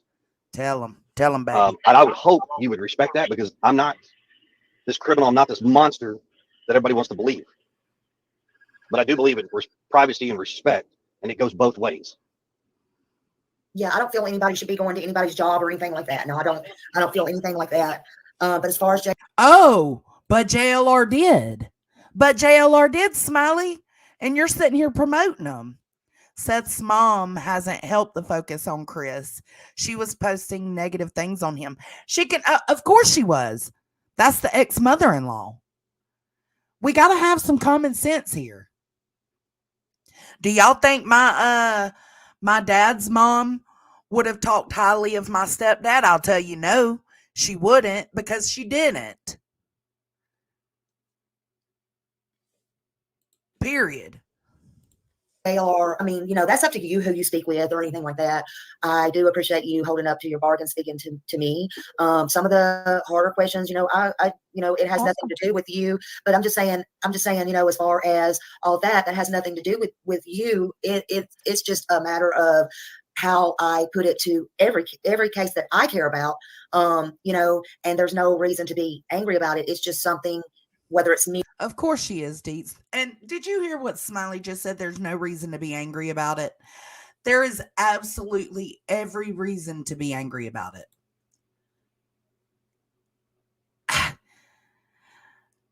Exactly, a dose. I think people sometimes forget how complex family dynamics can be. Absolutely. Because I promise you right now, my mama and papa did not talk highly of my stepdaddy. They sure didn't. And they only knew stuff that I talked about. But if I went missing and they did an interview, I'm sure they wouldn't talk nice about them on lives or whatever. Me, you, or whoever, and that happens to. Look, I had a grandson that went missing for a couple of hours here not very long ago, back last year, and I know how that feels. And we can sit and say this happened, this one, and this one don't know, and whatever. But I'm very passionate about these. I've been through a lot of tragedies that a lot of these people that are my subs don't know that I've been through, and a lot I have told them. But I understand mine is not yours. That's right, Allie. Regardless of any opinions, we need to stop doing this shit to the parents of the missing. I'm sorry, but unless Ellie says they're suspects or involved, we have to stop. It's getting ridiculous. It absolutely is. And then you got Justin for All in Smiley's chat taunting the fuck out of Chris. I understand that, but I'm very passionate. No, I know Simply Rockstar. And I do have to ask these questions, and they're questions you don't like. And whether you're in here, no, it's not that I don't like them. I don't want anybody to start thinking that there's not questions I don't like. I told y'all from the very beginning I welcome all of your questions. The only thing is, because of the ongoing investigation, there are certain things that we are not and have been told by law enforcement, do not get into specifics because it could jeopardize the investigation. People don't like that, and I am sorry. I'm speaking for myself. I'm not going to speak for my wife. He's saying y'all don't like that we can't give you specifics. So instead of just sitting back and waiting and seeing what comes of this, y'all spread rumors. And he is fucking right. I'm not going to speak for Sebastian's father, Seth, his mother, his sister, or anybody for that matter. But, I do welcome the hard questions. I do.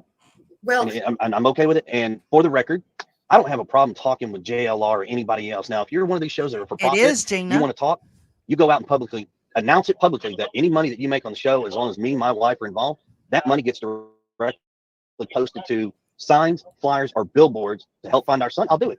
But if it's for personal gain, it ain't happening. Yeah, I just went out today. I mean, I take money off my own stuff. I just went out today and got a bunch of flyers, and I suggested with because Seth wanted, I heard him on another show. But anyway, I suggested, same thing I did with Summer Wells. Every time you mail something out, get it in the mail, send it out with bills, send it to whoever you write to, do whatever. I'm very passionate about that. I'm very passionate about boots on the ground, going out, handing out the flyers. I don't care if they get thrown in the trash, whatever, 5 minutes later. They see the picture, they see the photo. As long as they see and say, and take a glance at it, there is a chance for me. They can read or something, say something, whatever. And, but nobody is going to dictate my money, because let me tell you something. I've been in this for, 3 years. She said ain't nobody going to dictate her money. Yes, bitch. That's what he's telling you right now. If y'all want to help, what y'all could do is, since y'all are running your mouths and spreading rumors, and they keep entertaining y'all by joining your fucking panels, how about the money you make on that stream gets put to the reward fund? How about that? Or a billboard. Years. Or an ad. Anything. Now, banging my head against the wall, being called everything, drug here, drug there, with this stupidity stuff, doing summer wells and not ask for a penny. And I figured, well, if you can't beat them, join them. Meaning, first I did it to put my Cash App up for a point one day, and then I took it back down. And the next thing, I'm just like, no, they're like, you need to monetize. I'm like, you're right, I'm going broke. Trying to just keep the word out or whatever. Like somebody just gave me $10. I spent that today in gas and going and getting flyers and doing whatever just on Sebastian. That's where I know you just said that.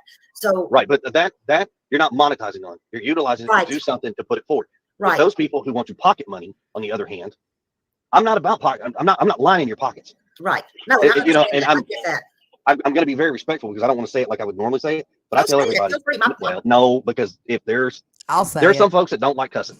Well, but understand something. I'm gonna. Well, this is a cussing stream because I cuss like a sailor. So when he says it, I'll transfer it for you guys. I'm respectful about it because I'm being positive here. But if you don't feed me, finance me, or sleep with me, or fuck me, you know, I don't owe anything to anybody at that point. Then I don't owe you shit. Well, you know, I think we kind of think of it there, you know, and I don't, yeah, I agree there, you know, and that brings me to say, hey, you should not care what people think. But JLR, back to him again. And I hate to keep bringing him up because you're on him and I want to talk to you. I want to talk to you. And I want that's funny. Not JLR, but what I want to say is one other thing you have to take in consideration, him going to all these places, not just to help Sebastian, but all these other people. That's not free. You got to remember that's not free.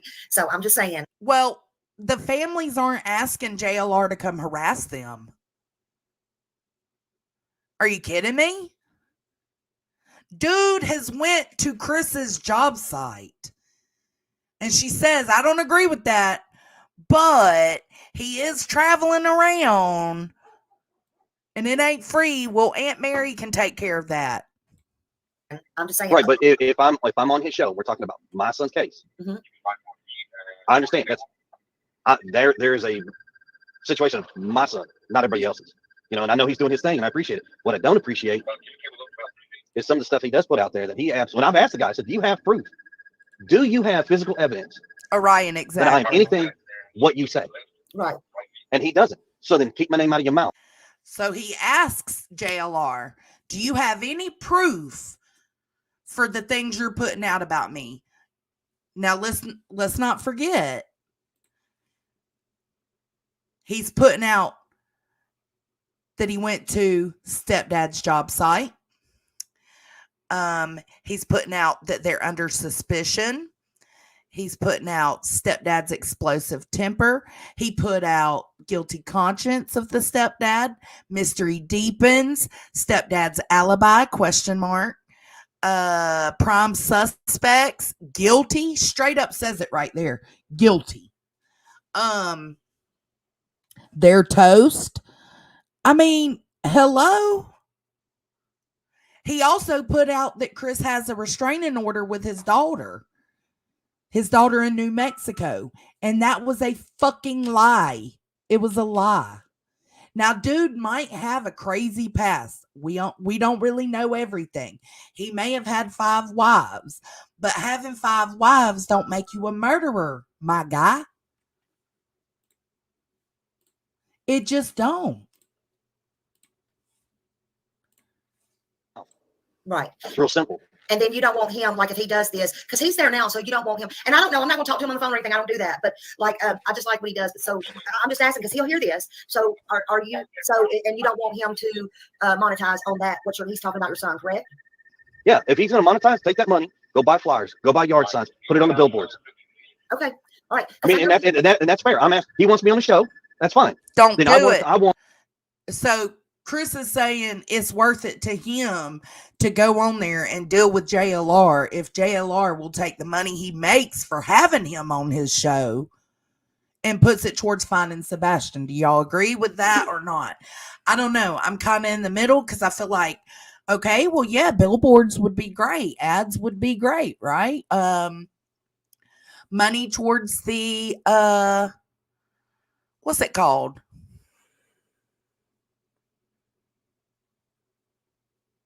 I can't even think. The reward would be great, but you'd have to deal with JLR. I want a public acknowledgement that you're going to donate every dollar that you make off of my son's show to finding him. Okay. That's fair. Excuse me. Didn't CPS look into that, Connie? Yeah, they did. Did CPS find anything wrong? No, Connie, they didn't.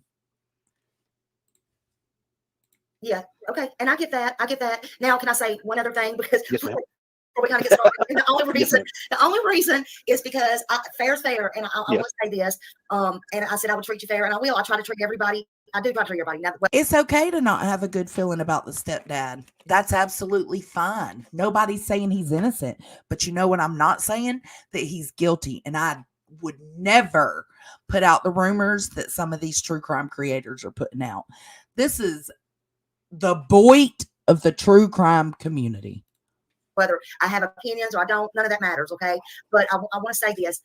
Like my heart really hurts for Seth. It really does. It hurts for you. It hurts for Katie. It hurts for everybody because no matter what happened. Now listen, no matter what happened, if it was a right, no, I don't jump on me yet. I'm not finished with my statement. Oh, I'm not. You're fine. If it was an accident, if it was he walked off, if he crawled, if it was no matter what it was, right. I feel for everybody. Okay, I feel for everybody. But this is just. Do I agree with whooping with a belt or anything? No, that's not something you do nowadays, but it is how I was disciplined, and I ain't mad that I was disciplined that way. But you can't do that shit these days. Connie, I know your ass got whooped with a switch or a belt. Ain't no telling. Shoes. That's the older generation. Is Chris part of the older generation? No, but he's obviously, you can tell by the way he carries himself that he carries those values as well, which honestly is what today needs. Not beating children, but the values of discipline. Parents are lazy as fuck now, and their kids are ruling this world and ruining it. It's insane. It's insane. I feel for Seth, but I feel for all of you, but I can feel his pain so much more. But what I feel for is I do feel for his mom, and I'm going to say this when she said, I agree. Said, can y'all stop or ask Chris to stop saying that that's his son because it's not, and it kills Seth even though he don't say anything. I just wanted to say what you had to say about that. Well, let's put it this way. I'm a stepdad to a 15-year-old. Did y'all just hear that question? Let's rewind. She's saying that it bothers Seth that Chris calls Sebastian his son. I get that. It would bother me too. That's again part of the complex family dynamic. The split, the stepmoms, the stepdads. Like, I would never call my stepdad dad, and my stepdad would never call me his daughter. But that doesn't mean that all families work that way. But I get if Seth has a problem with it, but why is that necessary to even know? All you're doing is throwing more dirt into the bullshit. I read she said, can y'all stop or ask Chris to stop saying that that's his son because it's not, and it kills Seth even though he don't say anything. I just wanted to say what you had to say about that. Well, let's put it this way. Listen at that telephone game. Listen at that telephone game. Oh, Smiley. Oh my God. Girl. I'm a stepdad to a 15-year-old young man. Okay. I came in Sebastian's life, roughly he was like 7, 8-ish. And I helped raise him, and I still help raise him. And I have a daughter, since everybody wants to know, who lives with my ex-wife out in New Mexico. Her mother has another man that lives with her. Now, whether or not they're married, I don't know. That's not my business personally. Okay. Yep. Last time I checked, they were not married, but my daughter refers to him as daddy. Now, I'm gonna let this play while I go does a pee. child calling a person got to do with anything? Because as long as a child is being correctly raised and not hurt and loved, then what does it matter? He's my stepson. He does not call me dad. He does not call me father. He doesn't say it. He calls me Mr. Chris. I have always left that open for him. He does not have to call me anything he does not want to, except for late for dinner, because that ain't happening. Right. Right. Okay. Even Seth calls Chris his dad, his stepdad. Right. So his mother has her opinions, and that's that. You know, and unfortunately, I hate that family disputes. And I don't care if what it is. When something in your life becomes so publicized and it's so dramatic, people find a way to turn and find ways to just make it the worst thing even worse, just because. And it sucks. It truly sucks. I personally think we should all be working together to find Sebastian, because Sebastian is an awesome person who deserves to be home. Katie, let me ask you, the night, Sunday night, when you said there was a noise, what type of noise do you think that was that you heard? I'm not honestly sure. It sounded like he was messing with stuff in his room, which was not uncommon, which is why I said, hey, I don't know what you're doing in there, but you're supposed to go to sleep. Okay. So you didn't check on him at that time, but did you check on him at midnight? Did you flip the light on and look to see if he was in the bed at midnight when you got up to go to bed? No, and because I didn't have any reason to. You know, when he was little, I used to check on him all the time, but he's older now and he's 15, and y'all can figure out why a mother may not want to necessarily pop into a teenage boy's room unexpectedly. Yeah. Let's see. Well, when Seth said that when he came, that everything was in pristine condition except for his room. Like, I know that the Ellie was there, and he said that the Ellie was there. Well, I mean, what did he mean by that? Was that just like the bed was unmade, or where you looked under things, or was it like what did he mean by that? Sebastian's room is always a little bit messy, but even more so with all the people coming in, all the law enforcement coming in and looking through things, me looking through things, like everybody was searching everything. So I have a question then real quick. So you're asking that question, is that because there's somebody's trying to insinuate that we tried to cover something up because the house was clean? Or No. Please understand why I'm asking that question, because whether my house is dirty or clean really doesn't matter. But okay, I'm just trying to understand this. Okay, well, I'll explain it to you. It's because I have a son that is autistic. He's 28 now, but I know it's all different types of children on the autism spectrum, but they like stuff in order. And so I was. Oh, so you know that there's different levels to the autism spectrum, but because your son and a lot of other autistic kids like things in order, that means that Sebastian must too. Fuck you, Smiley. You contradict yourself in every time you speak. I was just wondering, like, I was just trying to think back, and I'm just wondering, like, what did Seth mean by that? Like, was it just because the bed was messed up? And then I know the cop, like, doing these cases and stuff, I know the cops. So, I mean, it's not like you have to be paranoid that I ask you that. It's just, I was asking that because I was thinking back on things, not only personally, but because I was just trying to make sense of, and then when Katie said, well, it was just his room's out of order and stuff, I'm just thinking, well, some kids, maybe they do, if they're autistic, I don't know. I just asked that question. When I ask questions, I just listen. Let me just tell you this. When I agree, ask questions, Infamous. You don't have to necessarily look. I'm not the police, okay? And you don't have to worry about how I ask questions. It's just I also work for a retention center for 11 years, and it was my job to retain people and think outside the box, and that's what I do. It's a habit. So there's right. That. So me asking that question back is because you've got a lot of viewers. I'm not saying your viewers. So let's make that super clear so that viewers don't get that construed with anything. But there's so many people out there with their insinuations, and because you asked that question, it would not surprise me to see a comment, well, that's because they cleaned the house before the cops got there. Trust me, we have seen it all, heard it all. People are putting stuff out there that is completely obtuse from the truth, and it is ridiculous. That's why I asked that question. Yeah. Well, you can ask me anything you want. I mean, I don't mind explaining why I asked. I just don't want you to think I'm asking things in nefarious ways. I'm just simply asking. I'm trying to think, because I've been sitting here thinking for days, and I have my own things, and sometimes they have not been good. I'll just be straight up honest with you, because I'm not gonna be fake and try to hide anything or whatever. You said yourself, you've seen things that I said.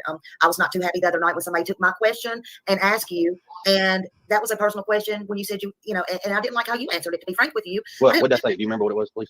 It was something about, I was pretty hurt about that myself, and I didn't like that because you knew it was coming, but I didn't ever expect it was coming from somebody else, but they did that because they was hurt at me anyway. But that's okay. It's okay. It's not about me fighting with anybody else. It's about Sebastian here. And I just felt some kind of way because it's the way you answered it. You already had it in your private messages. Is it, Smiley? Is this about Sebastian, or is this about fucking interrogating his parents? Which is it, bitch? Let me know. But none of that matters. What matters is Sebastian, and I want to know. Tell me, Chris. Can you tell me about the snake? Tell me about the snake. Why did you get rid of the snake, or y'all got or decided together? Or oh my God! So now she cares about the snake. They got. Oh my God, geez. To answer your question about the snakes, I'll start at the beginning of the snake. So I've used long time ago. I actually used to breed reptiles, snakes, gargoyle, reptile, all kinds of stuff. You name it, just about reptiles. I used to breed it. Love reptiles. One of my favorite things. Mhm. In California, we actually had a snake. They had a bearded dragon. It died. Mhm. But we wound up getting a snake. Well, Sebastian liked it. They is me and Bubba. We had a beardy. Yeah, I'm sorry. Right. But we had a 17 boa. Sebastian liked the idea of having a snake. Well, Oh, he loved that thing. he's never had one that was his snake, his own snake. Mhm. Now, mind you, when I do something, I go all in. I don't half-ass do it. So, I purchased. However, I've got friends that are in that world still that are in that business, and we all chit chat. And Oh, Allie, thank you, baby. Thank you for supporting. I wind up coming across. Basically, I had like about 30 snakes at one given time. All of them were ball pythons. Mhm. I didn't have anything retic. I didn't have anything massive, poisonous, or anything like that. Well, Sebastian was infatuated Yeah, with one of the snakes Deets. that one of the breeders I deal with had. And it's the picture the snake that you see in the picture that's wrapped around his arm. That is his personal pastel ball python named Brownie. That is his personal snake. He loved them. The downside, like it got to the point with mom's work, my work, and I told Sebastian, I said, having a snake means responsibilities. You're going to clean it. You're going to have to feed it. You're going to water it. You're going to do all that stuff. And he If you actually don't, did. Hey, what, Katie? I said, and he did for a little while. And then he stopped. yeah. And parenting is, and I think everybody understands this. When you're a parent, you're not your kid's best friends. You're not. That's not what your job is. Your job is to be a parent. Woo! And I told Sebastian. Woo! Oh, I don't know why Chris bothers people so much. He says a lot of what I'm thinking. If you don't, she's gone. And he thought I was kidding. Nope. So when I got rid of one, I got rid of them all. Now, when I say got rid of them, a friend of mine, local in Nashville, he got them because he's a good breeder, great guy. He's like, if you ever want him, come get him, blah, blah, blah. How dare you take that boy's snake away that he was irresponsible with? All right, man, appreciate it. But right now, he's not doing what he's supposed to do. So right now, we're not just hang tight with him. So we got rid of the snakes. So did his dad not want them, or you couldn't take them to his dad or anything so he could see them when they're there? I just wondered. No, his Well, dad couldn't take them. Well, his dad was going to take 30 snakes. I mean, because 30 snakes, you're talking a big old rack. Oh, so instead of helping a child be accountable and responsible so that he can be a productive member to society, we should just say, oh, let Seth deal with it. Because obviously anything goes at Seth's house, and he doesn't have rules and chores, which we know is false because Seth said he has chores. All kinds of stuff. I mean, you got to deal with the food, which is going to be rats and things like that. People don't want to deal with that. Yeah, it's just a question. I mean, I know I wouldn't. It's just a question. It was a question because I wondered, like, I could tell in the picture he really liked it. So that was one of his, pets, and so I just wondered. I mean, to this day, I call my buddy. Mhm. If Sebastian wants to go, I can call him up. We'll head over to him. I mean, could have, but what does it matter if he decided to get rid of all of them? He didn't just get rid of Sebastian's snake. He got rid of all of them. Because it's almost like saying, if you can't be responsible and take care of your pet, it's not fair to have the rest of them in here as well. I don't know. See, everybody sees things differently. His snake, his big old snake, he's got a building full of them, and that's where ours are. And he's like, "You want to see him? Just come on over, man. Whatever, just call me up. Cool." Yeah. I agree, Dee. Say it again, girl. It wasn't like he would never get to see it again. It was just right. Lessons have to be taught. I'm a very firm believer. It is what it is. Is it always gone forever? No, not necessarily. But you're going to earn it back. It's not just going to be handed to you. That's right. Fuck yes, man. That is so yes. Yes. Like right now, Caden has lost all ability to hang out with friends for 2 weekends, and for 2 weeks he can't play his Xbox, he can't play his VR, he can't play his PC, he can't play games on his phone. He literally can't do anything but go outside or chill and watch TV. Why? Because I got a call from his teacher saying that she was struggling keeping his focus in class. And this is a class he is failing. So I told him, for 2 weeks, that's your punishment. That's what his daddy told him. I said, in 2 weeks, when I call your teacher back, it doesn't matter if your grade comes up. What matters is your teacher telling me that she feels like you are focusing and you are paying attention more. And that because of that, it seems like you are understanding the assignments better. Why would I let him? Yes, am I weak sometimes and want to let him play a game? Abso-fucking-lutely. I cannot stand to see my kids sitting there bored with nothing to do. But he's going to earn those electronics back. He's going to earn the privilege of going and staying the night with his friends. He hadn't even been able to go stay at his gammy's, at mom's, at Fur Baby's house, because it's part of his punishment. How did you discipline him since he, how did you discipline him? Sebastian in general? Yeah. Well, that depends. The punishment has to fit the crime, so to speak. I'll give you an example. Cleaning his room. Mm-hmm. And people are going to make me sound like I'm so horrible, but I promise you, folks, you try this with your kids one time, and you won't ever have a problem with this again. So if you tell them to clean their room, and they go in there and they clean their room, well, they say, come out, well, it's clean. And you go in there and you go to check the room and the room's not clean. Okay. Thought I told you to clean this room. You told us the room's clean. Did you not? Hey, NJ. Well, yes, Thank sir. you. Okay. Now I'm going to clean your room. And you know exactly what that means. I go in and I go grab a trash bag. I walk back in that bedroom. If it's on the floor and it's not supposed to be on the floor, it's getting thrown away. It's not picked up and put in the right places, goes in the trash bag. If it's not important enough for you to take care of and pick up, I'll take care of it for you. Throw in the trash bag. Tie it up. I've done this to him twice. One time, Mom talked me out of it. The other time, Sebastian, here's the bag. Go put it in the trash can. And then you're going to take the trash can to the street. And after that, Sebastian, did you clean your room? Well, your mom told you to clean your room. Did you clean the room? Yes or no? Well, yes, sir. Is it clean the way it's supposed to be? Well, no, sir. Then I suggest you go back in there and clean it, or I'm coming. Well, Tess, I feel like that's what he's saying, that this is just him. Like, this is his moral, this is his morality, this is how he runs his household. And like it or not, he is married to Sebastian's mom. He did get this home with Sebastian's mom. Sebastian does live under his roof, and it's his rules. In there in the next 10 minutes, and I'm cleaning. Yes, sir. Hauls butt to that bedroom, and by God, that room is clean the way it's supposed to be. Now, it sounds crazy, but I promise you, you try with your kids, man, your kids will be like, oh my God, they ain't kidding. It works amazing. Do you feel like now, I know he said he's whooped Sebastian once with a belt. And again, I said, I don't agree with that. I could never do that to my son, but I had my ass whooped with a belt, and I'm thankful for it. The difference is the generations. Today, it's not allowed. Now, it's different. A whooping and a beating are different. But he got a whooping with a belt, told the teacher. Teachers call CPS. CPS goes and checks everything out. Everything's fine.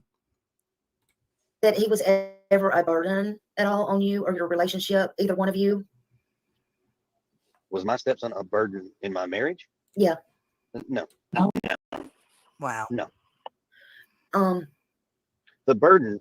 So, what has always been a struggle? Me too, Goober. And anybody who's married and has, you're a step parent. Okay, that struggle of being able to.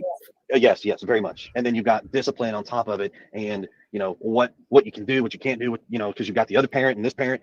That's always a struggle. Mm-hmm. When you can get on the same page with each other, mm-hmm. and finally everybody understands it. Right. Man, it is a beautiful, beautiful picture. Beautiful. Now, I'm not saying everything's sunshine and rainbows. I agree, Deets. Like, that's the one thing so far that I've heard regarding him and his authority figure, to Sebastian.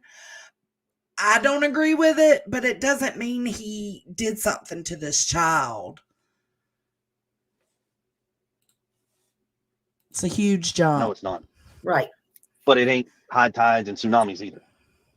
So if you and his mom ever argued, and that's in every marriage, like, would Sebastian ever jump between y'all? Like physically? Yeah. No. We don't fight and yell and scream or any of that like violent type stuff. We tend to take it behind closed door in our bedroom and have a conversation because the children should never be exposed to that. That's between us, not them. And first off, like this, I'm going to make this real clear, crystal clear. And me and I Tony was don't always argue in raised front of to never strike a Caden woman. either. And I have taught that to Sebastian. You will never strike a woman, period.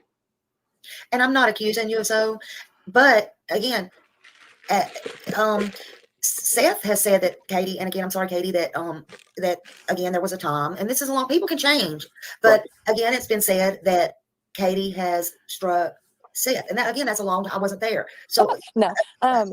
And I wasn't there either, for the record. So, so maybe Katie should answer this. I don't know. Yeah, no, that, oh Lord, no, that is a whole nother thing that happened back then. Yeah, well, that's what brought me to my question. So I was just wondering if Sebastian stepped in, and then I had heard. Well, he was just diagnosed. He's not like severe autism. He on the spectrum. He's not. His autism isn't severe. He was just diagnosed last October. So this is something they just now figured out. At another place where Seth had said Sebastian would step in, and I didn't even know if he was talking about that or not because I heard about that separate, that Sebastian would step in and say, don't do this to my dad or whatever. And he could be talking about something totally different. But, again, I have to think all kinds of things in my head. So did Sebastian have tantrums at all? And this is yeah. I mean, he's a kid. I mean, it's even when I came in the picture. I mean, his tantrums were pretty bad. I mean, to the point. I mean, I agree. See, I know families in my life where the step parents were able to discipline, but speaking for myself and my family, when my mom and dad divorced and my mom remarried, he was never allowed to discipline me. He wasn't even allowed to talk down to me. That was like, if something happened, it was mama coming for that ass. Like he was expected to stay out of it. But that doesn't mean all people, all parents and step parents. And, obviously mom gave Chris the right to do these things. I'm not dragging Seth, his mom, his sister, my wife. I'm not dragging people through the mud. So what is in the past is the past, and that really needs to die. Tess, why does he feel the need to clear his name in the public eye? Because you got JLR out here accusing him, saying let's go over it again. Stepdad's job site. Let's see. Under suspicion right here. Stepdad's guilty conscience. Stepdad's explosive temper. Mystery deepens. Stepdad's alibi. Prime suspects. Guilty. They're toast. JLR ain't the only one doing this. Believe that. And I'm saying that for everybody to hear, to include all parties involved with this situation. The past is a past. It needs to die. Let it be.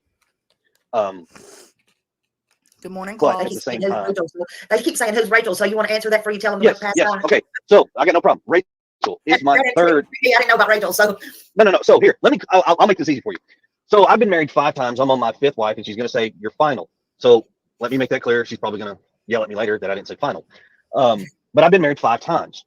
Okay. First time, her name was Vanessa. Second time, her name was Stephanie. Third time, her name is Rachel. Fourth time, her name is Nina. And I'll gladly answer any questions in any of my marriage. And I believe Nina is the one he has the daughter with. Of the 4 ex-wives, 3 of them to this day, I can actually pick up the phone, call, and we can have conversations. That's how good it is. Okay. My 4th ex-wife, which is the one I have with my daughter, sometimes we can have cordial conversations, sometimes we cannot. I will make that possible. Like, we'll leave that there. That's why we go to court. They keep saying something about the story of Rachel. What is the story of Rachel? The story of Rachel. Maybe how y'all met and maybe how long did y'all, I don't know, maybe I don't know. This is the first time I'm hearing about Rachel because I haven't dug in that deep into anything. I don't know. Like, how long was y'all married, maybe, and how was your relationship? Do y'all have any kids? I don't know. I'm just no. I have one biological child in this world. One. That was my fourth wife. Okay. Nina. Yeah. Okay. So I was The story right. with Rachel's real simple. We met. We were all friends. We shared an apartment together. It was a 2-bedroom. Let them talk, but they're blatantly accusing this stepfather, of doing something to Sebastian. He wasn't even in town. Too bad. I can say right now, if Kaden went missing and people started spreading rumors about me and Tony, even though I know the YouTube world, I still wouldn't be able to refrain from jumping panel to panel to panel to panel to clear my motherfucking name. It just is what it is. Some things you have willpower for, some things you don't have willpower for. I would be very weak at refraining from, hell, shit, I'd probably start my own channel. And somehow or another, we wound up starting a relationship. Like, things just happen. I mean, whatever. So we got married. And Rachel, I get what Tessa's saying too. Tessa's saying, like, as a civilian, stop talking. And I said that at the beginning of this stream, Tess, like, stop, bruh. Like, you're just gonna make it worse on yourself, like, because they're already dissecting everything. So the best thing for you to do is just shut down YouTube and don't entertain it, and just let the process let the process happen. Could I do that though? I don't know. I don't think I could. And while she was down in Guantanamo Bay, I guess promiscuity got the best of her, and she decided to be unfaithful. Mm-hmm. I get it, Tess. We ended that relationship. She went back to Cuba. I packed up the house. I put all her stuff in a storage unit. Gave one of her friends that lived in the area the key. Told her the combo. Set up the payment plan for her. Everything like that. As far as I know, she lives, I think it's in New Orleans now. And I think she just had a second child. So she's got a little boy and I think a little girl now. Were you part of any of? That's what I'm saying. Even though the best thing for him and Katie to do would be to shut down and not respond, I'm not sure I could do it myself. I think I'd be screaming from the rooftops everywhere I could that, like, stop putting this on me. Stop putting this on me. In the stepchildren's lives there in your other marriages? Yes, my fourth wife, Nina. She has 2 children. Mm-hmm. Those children's names, don't even ask them. I'm not telling you because I don't want people digging into that. They don't need to be. Those kids are not being drugged. Yeah. Yes, I was very much involved during the marriage. Well, her and I were together with the kids' lives. It was a rough marriage. I mean, from the word go, Nina and I both knew we probably should have never got married. I don't think my husband would either, Tess. But I mean, still to this day. Hey, Spudler. When things are good, I don't have a problem talking with the other 2 kids at all. Occasionally I see them in FaceTime videos when I'm talking with my daughter. Yeah. But it's not. They're good kids. They really are. So did Sebastian have any friends that he ever brought over to the house, like that y'all allowed, like, and it could be, like I heard Katie say somewhere too, maybe it was in one of the Facebook groups, but it was in writing. I didn't really hear her say it, but she wrote it down that she had maybe it was in an interview. I don't know. Like, he had other friends, or you had other friends, Katie, with children like him that had autism.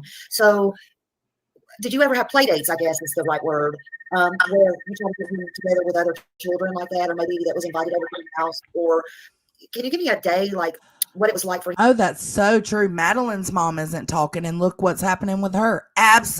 Yes, Hazel Eyes. Yes. So you're damned if you do, damned if you don't. Him around other children, somebody outside the family. So Sebastian struggles with maintaining friendships with a lot of the children his age because even with the children that are similar, they tend to have different interests. Sebastian gets very single mind track. Like if he's wanting to talk about like Minecraft, then he wants you to be 100% all about the Minecraft. And so a lot of times, like other children will be like, yeah, that's cool, but I want to do this, and he'll be. So they wind up getting frustrated with each other, and that's where a lot of his like struggles making friends come into play. Is because personal space is also another part of it, where he disregards like what we call the personal bubble. just because he just doesn't have that awareness. Like he'll just be right here in your face. Hey, Dad. But he's capable of getting along with other kids. I mean, and he does, but typically for shorter periods of time. At school, he does pretty well with a lot of the kids. But even that, you know, they have to take breaks, you know, because not him, but not just him, but, you know, even the other kids, they each have their unique interests and their unique ways of thinking and doing things. And so they get to each other and they have fun. And then, you know, something will happen and one or both will get frustrated. And so they got to, you know, time out and whatnot.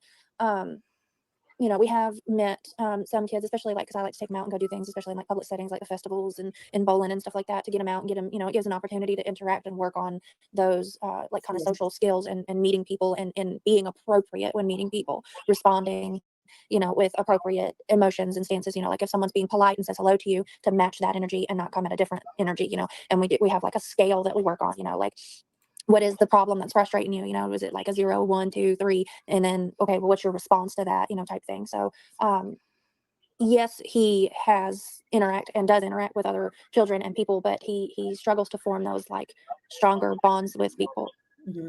Was he starting to notice girls yet? I think so, although he's in denial. He doesn't want to tell mama that he likes girls. Yeah. Were y'all a part of a church or anything like that? Yes. So we attend. So hold on. We attend Yes, church. we do attend church. Now, are we tied to one particular church more so than others? Probably not. But if we go, we tend to frequent the one called Freedom Church. It's up in Gallatin, Tennessee. Did Sebastian like that? Did he like to go and? Yeah, when he was in church, so the kids area. Oh my God. They've got a phenomenal youth program. Yeah, I bet he liked to sing and stuff like that, right? He likes to dance. Yeah, dance. I mean, now granted, what you call dancing, what I call dancing, and what he calls dancing, totally different. he's definitely got a unique rhythm. Yeah. But he loves to dance. Yeah. And that makes me think, I mean, you know, just the music he said he liked Eye of the Tiger and different things. I mean, it just makes me, you know, it just makes me smile. I want him to find him. I mean, and I know you do too. It's just, we got to ask these questions and we got to look and search. Somebody was saying on the Nancy Grace today. And then, by the way, is there any reason why y'all didn't go on that show today too? We were not invited. We didn't know about it until after. Okay, because that's what I heard. Yes, they said that he did throw tantrums. They did say that. Okay, so there was a guy on there that said, and I'm sure y'all watched it, that said everything needs to be re-looked at, researched, but everything needs to be spread out more areas, you know. We've been pushing to spread the search because with the amount of people that we've searched with and had search and all the volunteers and all the law enforcement with the area that they searched for so long, we feel like if he was that close to home, we should have been able to find him. And so we've been searching out farther than just like within the 5 mile radius, but we've been pushing out and we've been searching farther away from the house, looking for any signs and posting those signs all the way to the state line and then some in all directions. Now, did you like somebody thinks that, well, not somebody, people think that y'all have not been doing the flyers. I mean, but y'all have been doing the flyers. Is that correct? Absolutely, we have. You absolutely have. Okay. So let me help some people with some information about things. When it comes to searching, flyers, those signs that people have taken pictures and posted on Facebook that say missing, the yard signs. Yes. Those came from us. My mother is a real estate agent. We've got some friends in the business that can help do things, and my mother was able to get the signs for us. So the signs have been distributed between me and Katie and my mother. We've got some really great friends in the family. We got a great community who we have handed signs out to, and they have gone out and placed them. Flyers, we've had, I can't tell you the amount of support that the community has put together as far as helping us with these flyers. We go to make copies of a flyer somewhere, and we ask them, say, look, I just need to know how much it's going to be for this many. And bless everybody that has done this, because a lot of people will only have us pay for 100 of them, but they'll give us 500 of them. We've got people in the community that when they hear it, they're like, no, we're paying for that. Not y'all, we are. I'm like, no, I appreciate it. I really do. If anything, we'd like to give you some, you can pass them out, whatever. So it's been out there. There's billboards across this entire state. I can tell you personally from Memphis, Tennessee, all the way to Nashville, going down 40. Because she's part of the Summer Wells community, correct? Like, y'all want to drag Dawn and Candace for not searching, but then y'all want to be mad that they are searching for Sebastian. It's so weird. Between 240 and I-40, there's at least 7 billboards that were out there posting Sebastian. There was some in Rivergate, some in Madison. There's some out toward Knoxville. I mean, the reach that we have gotten put out there, we've gotten a company that will have in Spanish and in French. Oh, The that needs to be flyers done. are being pushed all the way up into Canada. Mhm. I mean, we're reaching out. We've got great family and friends and blessed people out there. Like I said, if we never meet you, and I am sorry, I wish we could. I wish we could shake everybody's hand and give everybody a hug, regardless of how you feel or what you think. But the fact that you keep his name in the public view alone, we can't thank you enough. Yeah. Yeah. I mean, I tell everybody every day, look, I don't care who does it. If I see it, you might see on my community page, everybody's shared 100 billion times. I just want his name and face out there too. And whew, it's a lot. I seriously I have a lot of passion for these cases, the ones that I choose to do. I really do. I'm not big. I grew up, I was born and raised right there in Nashville. I have family right down from y'all. And I have a teacher over at Beach High School. And, it means a lot to me, this case right here. And it touches my heart for so many different reasons. And that matters more than to the parents. This is their child. Sitting here telling them how much it matters to you and how invested you are. Girl.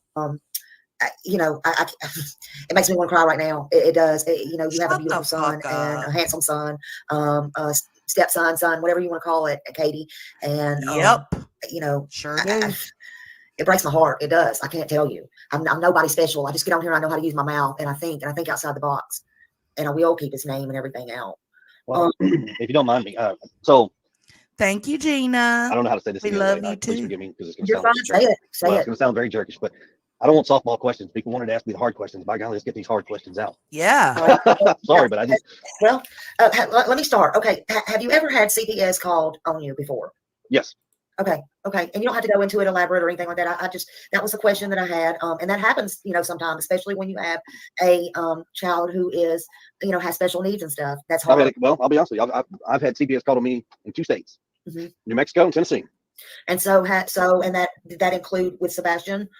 Tennessee, West Sebastian. Yes, ma'am. Okay. In fact, Sebastian here, like I said, I got nothing to hide. So Sebastian went to school one day because we were at the house. He got in trouble. He didn't have a belt on. I was like, where's the belt? And got it. Whack. Kind of got him.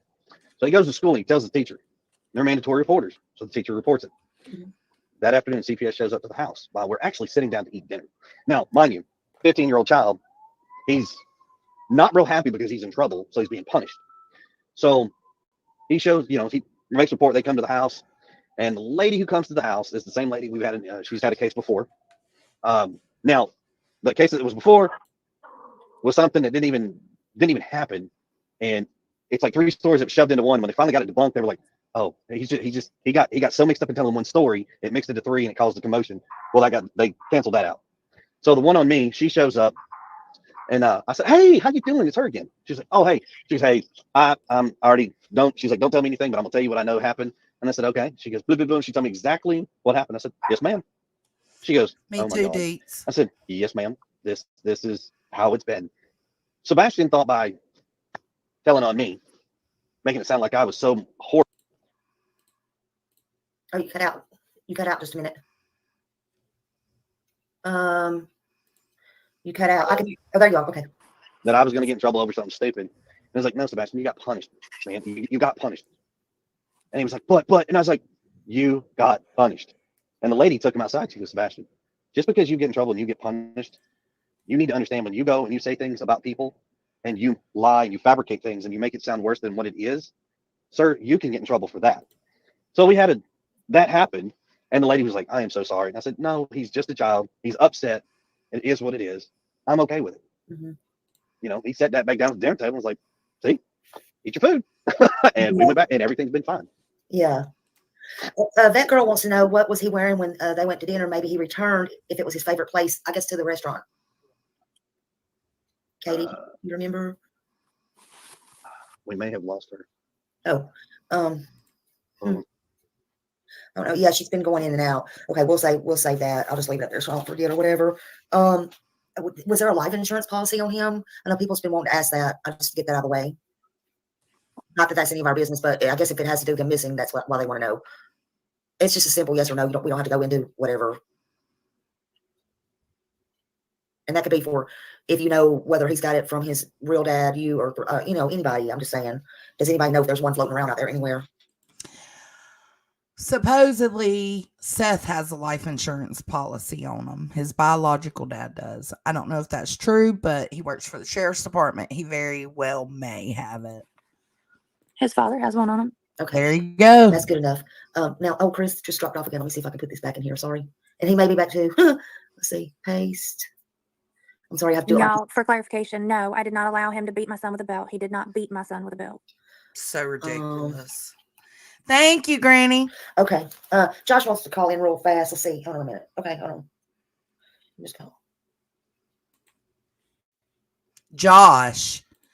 Hold up. Skirt. Hold up. Let's see what Josh is talking about. Live chat replay. Let's see. Why is it not coming up? Oh, maybe because... Screw it. We'll just listen then. Oh, there it went. Damn it. Josh. Okay. Josh wants to call in real fast. He's been wanting to ask y'all a question, and I guess he can't get me to see it or something. So I just told him to call real fast if that's okay. Trev Tom's in there. He texted me, and I just happened to see it, if that's okay. And nobody take this. Oh, he texted her. I'm trying to get this link back out. So Chris, what kind of stuff? Oh no. Wonderful. That's the best news yet for these parents. Josh wants to talk to him. Anyway, oh, there he is. Oh, Can you hear me? He fell down, but yeah, go ahead. Okay. When I was talking to Chris earlier, and him and I were hell messaging, and I asked him about DCS, and he said the only case that DCS has open is because Sebastian ran away. Okay, Yeah, sorry about that. Hey, Chris, Josh was going to Yes, call ma'am. me. I accidentally punched a 3 instead of a 2 or whatever. He jumped up here on panel. And, he wanted to ask you something, actually. Sorry. Far away, man. Well, so you and I we had messaged earlier on Facebook, and I'd asked you about DCS, and you said that there were no other interactions with CPS or DCS except for Hold on. No, Riley was found with his shirt on. Sebastian going missing, which I then told you, but that's not mandatory necessarily unless CPS was already involved. So now, you're not really being honest. Wait a minute. You asked me, because I'll read the messages to everybody in the country. You asked me if there was an active CPS case on Sebastian. That's what you asked. And I told you, yes, there was. Yes. Because the sheriff's department told us that they had to report it because he was missing. That's what you asked. Now, you also started to ask if there was another case. And there was no other case that I know of that's active. That's what you asked. Woo!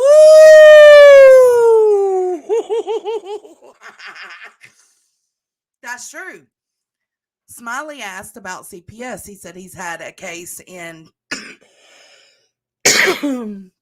Tennessee and one in New Mexico. Those are both closed. So Josh asks him about CPS with an active case, and he says yes. Ooh. Wow. Yes, shut your stupid ass up, didn't it? Look. Yeah, I'm here. The lab don't even know how to fucking respond. So, like I said, sir, I'm brash. I'm to the point. Be respectful. Can you hear And me? I will tell you, and I'll be honest, and I'm going to tell you the truth. I got nothing to hide. Did you hear what I said? Yeah, he said, okay. Can you hear him, Josh? I can hear him, yeah. Okay, go ahead. I can hear you now. Go ahead. Well, I just said, well, in the messages that I asked that it was pertaining to Sebastian's school, right? Like you just said. And you said, no, other than him going missing, no CPS cases.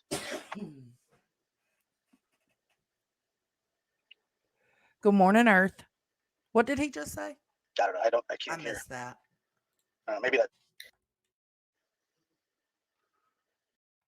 Sebastian's said, well, in the messages that I asked that it was pertaining to Sebastian's school, right? Like you just said. And you said, no, other than him going missing, no CPS cases. Oh, so he's saying he told him no about the school reporting him. I can't hear. Maybe that. He didn't say anything. Can you hear him, Chris? So you didn't ask, you asked about active cases. That's what you asked about. And I answered your question. You did. You answered my question. Hello. Yellow. He said you answered his question. I can hear you. Can you hear him, Josh? Okay. I can't hear him. Okay. Can y'all? So, I think so so. he's asked me, and I can't pull it up because if I pull it up, then we lose contact. But he asked me if there was active DCH, CPS, whatever you want to call it, case with Sebastian. And I said, yes, he's missing. I was told by the sheriff's department that they had to report it. So yes, there's an active case. Is there anything other than that? No, there's not an active case. So my statement that I told you is true. Okay, fair enough. Yeah. I mean, I get it, the active investigation, but yeah, but you did really. Maybe it's just because of text, but you did make it seem like there was no. Like maybe it's because of the text. This was the first time that they'd ever been involved at all. No, I didn't insinuate. Now, understand something. Words on paper are simply words on paper. Whatever emotions you put behind them is directly proportionate to yourself, not me. Oh, shit. Now, see, I'm sitting here telling them not to do interviews, but bring your ass on over, Chris. We'll shut these motherfuckers down. Well, but you're saying you're trying to insinuate on this show. No. Yes, you did, sir. Yes, because you just stated that you said that I made it sound like this. No, I didn't. I told you. I gave you a direct statement, gave you your answer, and that right there is exactly what I'm talking about. Then you called into the show and you said, "No, you're lying." No, I'm not lying. So call a spade, but make sure you're right. Now, to be honest with you, it has nothing to do with finding my son.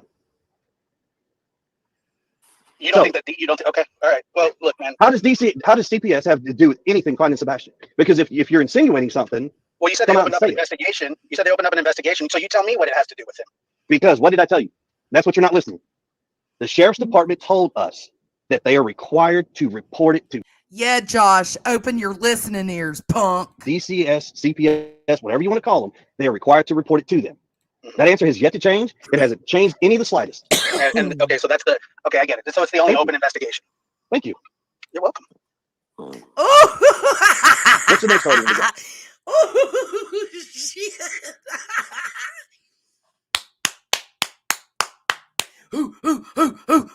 Shut him down, baby. Shut him down. Okay. I'm not arguing. Okay, so I was just He's wondering, handing him his blue gumball. Say it again, Steffi. He's handing him this blue gumball, baby.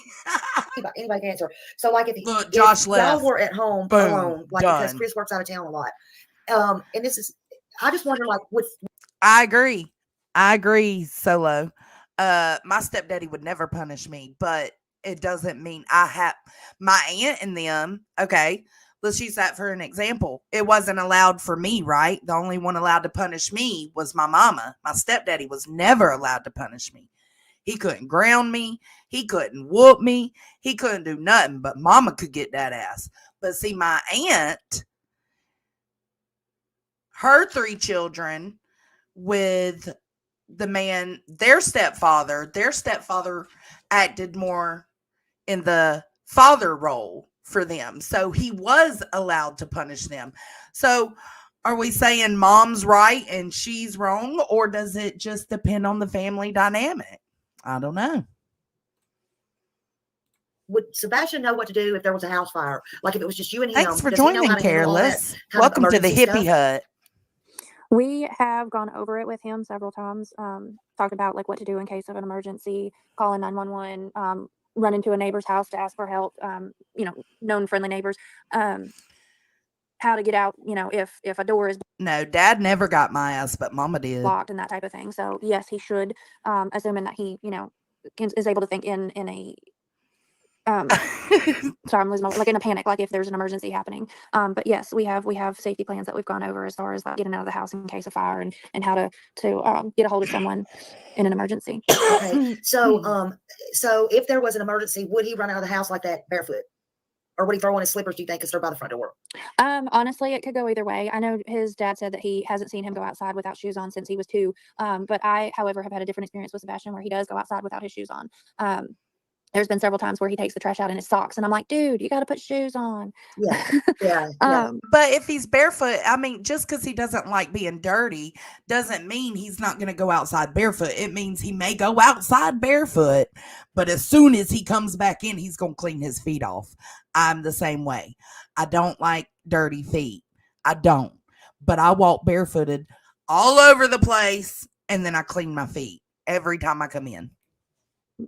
But I Hey, would say Duchess. honestly, it would just depend, I think, on the situation.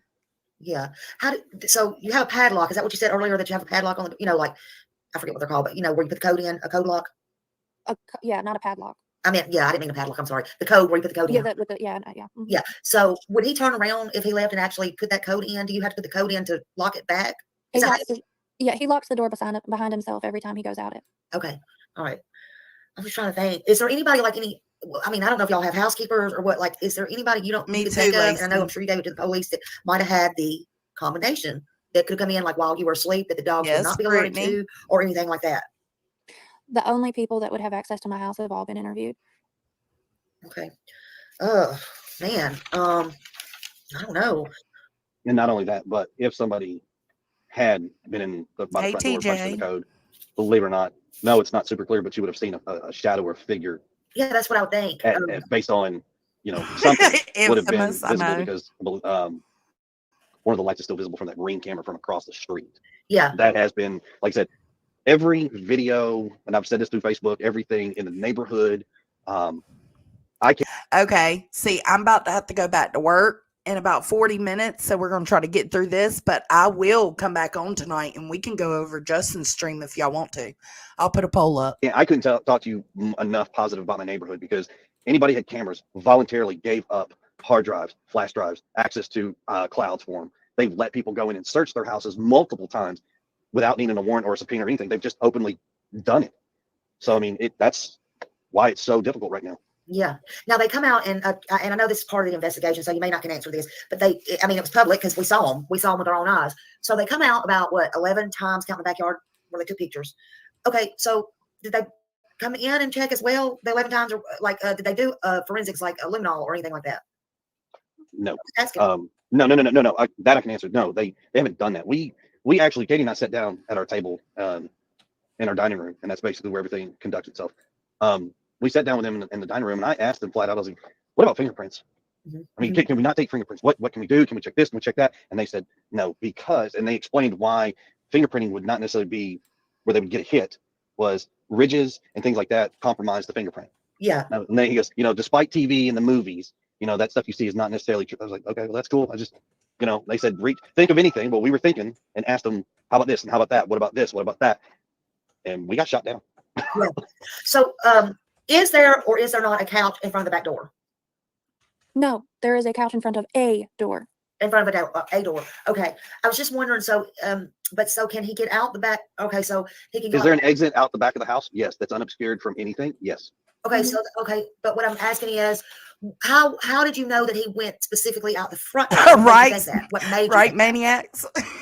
We presume that he left out the front door. We never know 100%, obviously, but we presume based off of process of elimination, going over it with law enforcement, going over the house, where things are, how things are, Sebastian's routine, and the fact that that's the door that he always uses or prefers to use, because I won't say 100% of the time he does come in with me through another door, but that's the door Sebastian prominently uses. That's the one that if he were going to sneak out of the house or leave the house for whatever reason, that's the most reasonable door that he would have left out of. Any of the others would have made noise or not been. Or would not have been locked. Mm-hmm. So the back door would not lock from the outside like the front. No, you'd have to have a key. So I can't. I'm not going to describe every door lock in our house. No, I understand That's a safety thing. Yeah, but, don't do that. Yeah, but what I can say is there's only 2 doors in the house that he could have gone out where he could have locked on his own from the outside, and the one he wouldn't have gone out because of how much noise it makes. Yeah. Everybody would have. Plus, it would have been seen on camera. Let's put it that way. Okay. I mean it would have been seen on camera. So by suspicion or reasonable elimination of all these doors, it's front door. Okay. And there was no windows unlocked or anything like that y'all can tell or could tell. I'm sure they looked at all that. Yeah, with the screens intact and things like that. Mm-hmm. Yeah, nothing exterior of the building of our house has been altered. Yeah. I mean, and that's why it was like, not only that, but for him to go out the window, so to speak, he would have landed in a flower bed and barefooted. Yeah, we'd have heard something. He landed on it, and screamed. Yeah. Yeah. All right. So let me get these people. I know they're itching for some hard questions, and I've been, all right. So, let's see. I know that girl has been wanting to ask, like, what he had on. I don't think Katie heard me a while ago, but, like, when y'all were out to eat Sunday, like what he had on, that day, like when he went out to eat. His tennis, Let's go ahead. his tennis shoes, jeans, and a black t-shirt with, Grogu on the front. Okay. And and then he changed before he went to bed into the black sweatpants with the white stripes down the side and a long Yeah, sleeve black shirt. Deets. Sure. Okay. And that I think was originally listed on the missing poster as a sweatshirt, and everybody mistaken it for a hoodie. And even Seth said himself that we both were trying to get that corrected because when they said sweatshirt, everybody assumed it meant hoodie, not long sleeve black shirt. And I, because and I'll have to say, because it did not have stripes on it, it was black sweatpants. It did not say the white stripes on it, so that was a big one for me. That was a huge. And another thing, they're not sweatpants. So some of these young cats out there probably don't understand where I'm fixing to go with this, but us older folks, go back and think of the 1980s Adidas pants where you had the white stripes down the side, almost like a tearaway style pants. Yeah. That is what the pants were. They weren't sweatpants. I know what you're talking about. Exactly. That's why I'm like, older folks will know. These younger kids, I don't know if they'll know or not. Yeah, I know exactly. I just call them sweatpants, but. Well, there's a difference. Okay, are you ready? Well, let me get some of their questions, and then I'll ask you a really hard. I think it's a hard question. Okay. I might put you on the spot, but. Nah, you're fine. Okay. All right. Let's ask theirs first, because I don't want you to go, oh, I'm over here. No. I gave you my word, and I told you I'll stick to my word. Yeah, can I ask? Then I'll ask you now before I go to theirs before I forget. Yes, ma'am. Yes, ma'am. Go ahead. What in the world is this on your arm on day 8, the interview? It's a scratch or a bite mark? Left arm or right arm? Oh, I don't know. It's the one where you were in the green shirt. And I think it was the right arm. So right arm slightly above the elbow. I'm guessing. I think it was right below, if I'm not mistaken. So I've got 2 spots on one on my hand, and I got one on closer to my elbow. There are 2 spots. Uh-huh. We have little Morkies, and we have one that's very playful. We have one that's not so playful. And I like to roughhouse with my little Morkies, and I put my hand down, and they chase it around, and I don't stop, and I let them nibble, and I've been dumb enough, and I've gotten scratched by the bigger one. They got their claws clipped and not grinded, so they're rough right now. Yeah, but I thought you hadn't been home for almost a month, or all month. I thought it looked like fresh scratch. I'm just saying, when I'm in a green shirt. Yeah. Okay. You were talking about Fox 17. Okay, Fox 17. I'd already been home, so I got home February 26th. That's can be released because that's when I came home. Yeah, you're saying it was a new scratch then? Yes, ma'am. Okay. Yeah, that's why I was like, no, I came home February 26th. We did the interview, and those were scratches that are fresh. Okay. The day I came home, I was actually still wearing my work clothes. Okay, so y'all, he's saying that is a fresh scratch. So I'll say it now. I have also asked about that picture. So that is a fresh after he got home from his little dogs. And believe it or not, that is the first time I've heard that question. So thank you. I had not heard that before. Yeah. So I asked that. So if you see that picture out again that I asked, that's just from where I asked it, I believe, today. And I asked it yesterday. And I believe I was wearing it's like a mint colored button-up shirt, I think. You were? Yep. There you go. Yep. Absolutely. So that's where that come from. I knew I was going to stop you with one question. Pretty close. I was like, oh. Yep. You thought they all been asked, didn't you? Yeah, just about. I mean, I've told everybody on Facebook, and I said, look, everybody's been nasty and all this, and like, look, I got no problem. I'll answer your questions. Just fire them away. But I have asked, but keep in mind, there's like 3 of us and thousands of y'all, so we're trying to get to them. But yeah. So, so let's see. Give me a good one. I'm gonna try to find a great one. Did you ever use a belt on him? Have I ever used a belt on Sebastian? Yes. Okay. Outside of his clothes, on his buttocks. Okay. Please call DV when Sebastian home. Okay. Have you ever had a domestic violence called on you when Sebastian was there? No, ma'am. Okay. I actually don't have any domestic violence in my history. Period. Okay. He says he's never had domestic violence, y'all. Okay. Now here's one. Let's see. Hi, Bullhorn Betty. Let's see. Okay. With Sebastian's autism, does he have a violent outburst? If so, what typically triggers the outburst? I wish I could show y'all this in person. All right. Does he have, when he was younger, he probably had some pretty nasty ones. As he's gotten older, between his mama, me, and his dad, and other family members, trying to get him to like, look, you need to focus on this. Stop doing, ball your fist up, put him down to your side, like in a very aggressive manner, like you're pushing down, and stomp with one foot. Okay. He gets like that when he's throwing his tantrums. And then he brings his hands up in like the military knife hand is what they call it. All 4 fingers and thumbs pointing outward. Yeah. And he's like moving his hands up and down, kind of like he's making a point, kind of. That's to the extent of his violent outbreak. But other than that, no. Yeah. All right. Justin said he wants to understand this. He said, am I understanding this? You hit him with a belt because he didn't have a belt. No. No. No. So the question about hitting him on the outside of his clothes on his butt with a belt, that was something that he got in trouble for because he lied to us and he got one lick. Okay. Let's see. How is it possible, do you think, that Katie, and I'm just asking now, how do you think it's possible that Katie and Sebastian, and Katie, and I can ask you too, you got a voice. Can I ask you why Chris is always speaking for you? I'm just wondering. Why is Chris always speaking for you? Fire away, babe. Go ahead. If you're not there, Chris, hold on. If you're not there, people want to know this. If you're not there, how can you answer all the questions? So if you notice, there's certain questions that you're asking I'm not saying anything about. I know. So as soon as you start talking about Sunday, yeah. Okay. So I don't say nothing. Saturday, I don't say nothing.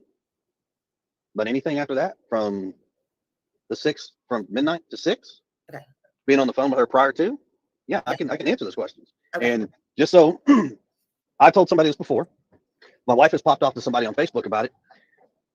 As nasty as some folks have been, my job as a husband is to protect my wife, my kids at all costs.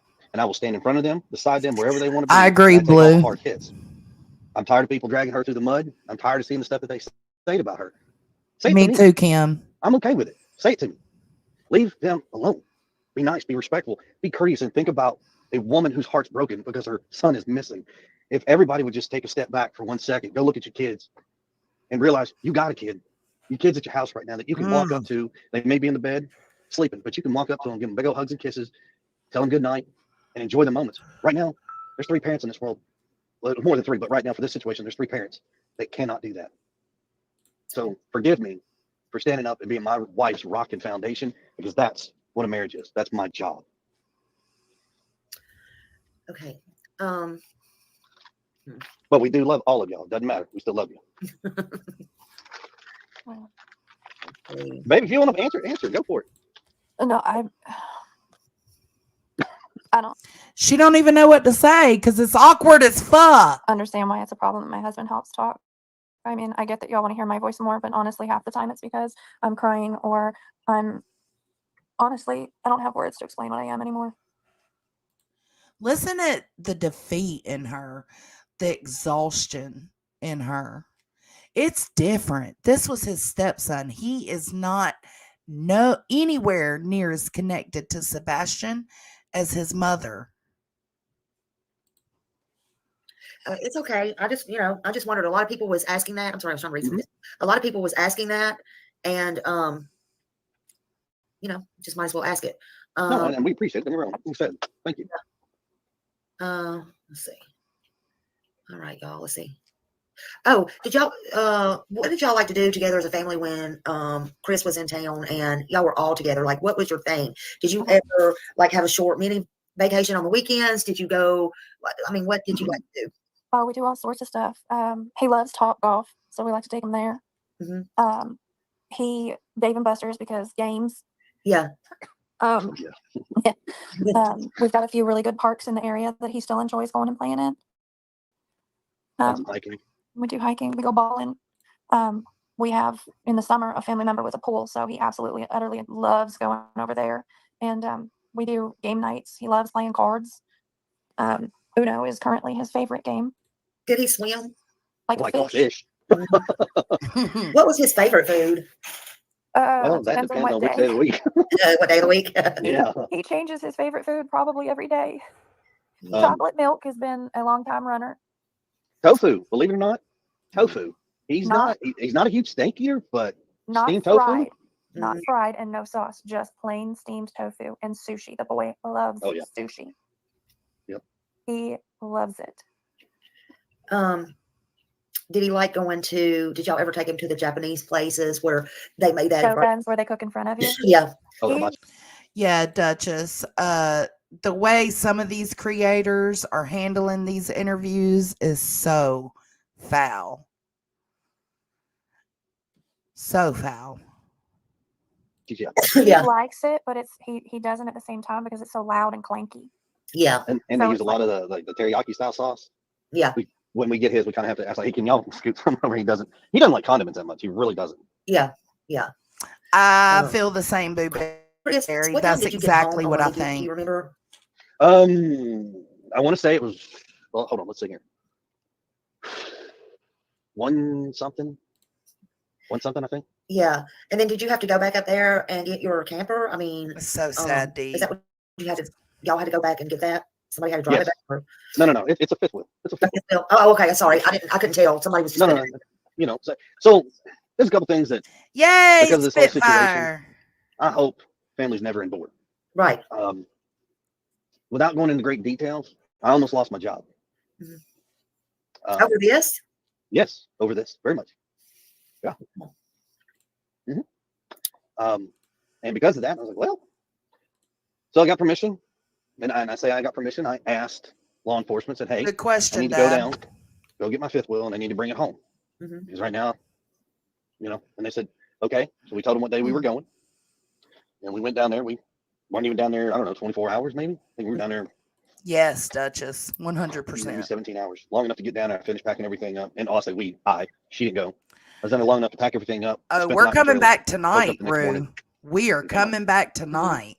We absolutely are. I'm getting fed up with these bad actors again because, I mean, Dolly sounded excited about Riley being found. I don't know that. I'd have to go back. I'm gonna listen to that when I'm working this afternoon. But if that's nasty or vulgar enough, I'll call that shit out too. This is getting ridiculous again. So, but will you be going back to work there? I mean, they'll allow you to go back to work there? I mean, in Memphis? Things have worked out. I will be returning to work. Good. Okay. All right. Good. So thank you, why the Careless three-way Kate. call? So, well, Because I'll give I you. was hysterical and screaming and crying and frantic. And so he told me to mute my phone, and he's the one that actually called because at that point I couldn't even make words anymore. So not only that, but if folks know the area, when you call 911, you go to a central dispatching unit. You don't actually go to your local PD unit. You go to a hub on a cell phone. When you tell them where you're at, then they redirect you to the local PD. We don't live inside city limits, so the local PD they're not responding. It's not their jurisdiction. So we have to call the sheriff's office. So I called directly to the sheriff's office because I know what was going to happen. Bypass it, call them, and within 10 minutes of that phone call, they were at the house. And when they were at the house in full force. How many came? Do y'all remember? Was it a lot? Or? You've seen the aerial shot of the subdivision, correct? Yes. Okay, so from our house, go all the way back down to Stafford to that stop sign where Kellen and Stafford meet. Then line cop cars all the way down Kellen out to Long Hollow Road. Yeah. That's how many cops came. Well, is there a reason like y'all didn't go to the vigil? I mean, for real, the one by the high school? Seriously? Yes, ma'am. Why? So security reasons. And this is what I'm fixing to tell you is going to spark a whole bunch of stuff in the comments. I'm not afraid to answer any of this. The young lady who started to organize this vigil never even contacted us. Not one time has any of these vigils taken place as somebody tried to organize them with us as the parents. I think the only one that's been somewhat organized with a parent is the one that was done in Clarksville with Seth. Other than that, the one that was supposed to be out in front of my house was a security issue. My neighborhood said, we don't want it here because our roads don't have sidewalks. We don't have easements. Technically, you're not even supposed to park on the Deets, were you in here when the lab got on panel? Let me know. street. Yeah. We found out about it, and then we found out that they were spreading it all over basically the county and Hi, state, and there was, Cammy. like, tons and tons of people saying they were going to come. And there's zero parking here. It's not big gathering spot. So we asked for them to move it to the school, which is literally like half a mile from my house. Duchess, was that the interview today? If that. It's not even that. It's like and can accommodate all of the people. Not only that, but some of the people, like some of the comments and the stuff that's being said. And I know. if you're in our reading shoes, now, it could be a security reasons because if somebody shows up acting crazy, you know that's not kosher. One, it's not coming in our subdivision. I don't want it in front of my house. I don't need thousands of people in front of my house. You know, I appreciate. You're still talking, but I can't hear you. I can see you're talking if you move. Oh, I'm gonna replay it for you, Deets. Give me a minute. All right, well, listen. Let's see. How much longer does this go on? Oh my Katie, God. was you still married to Seth when you and Chris met? No. So, I know he's insinuating that I cheated, and I did not. Seth and I had been separated for, I think, about 2 years and change when I met Christopher. Yeah. Yeah, in this interview. And we didn't get married until nearly 3 years after my divorce. Be careful. So, no, I was not cheating and running around. I'll call you when I get to work. You know that it's been said that there are rumors, and Chris is not up here now, but it's been said that there is someone in the neighborhood that you have been seeing. Is that any truth to I that? love you. No.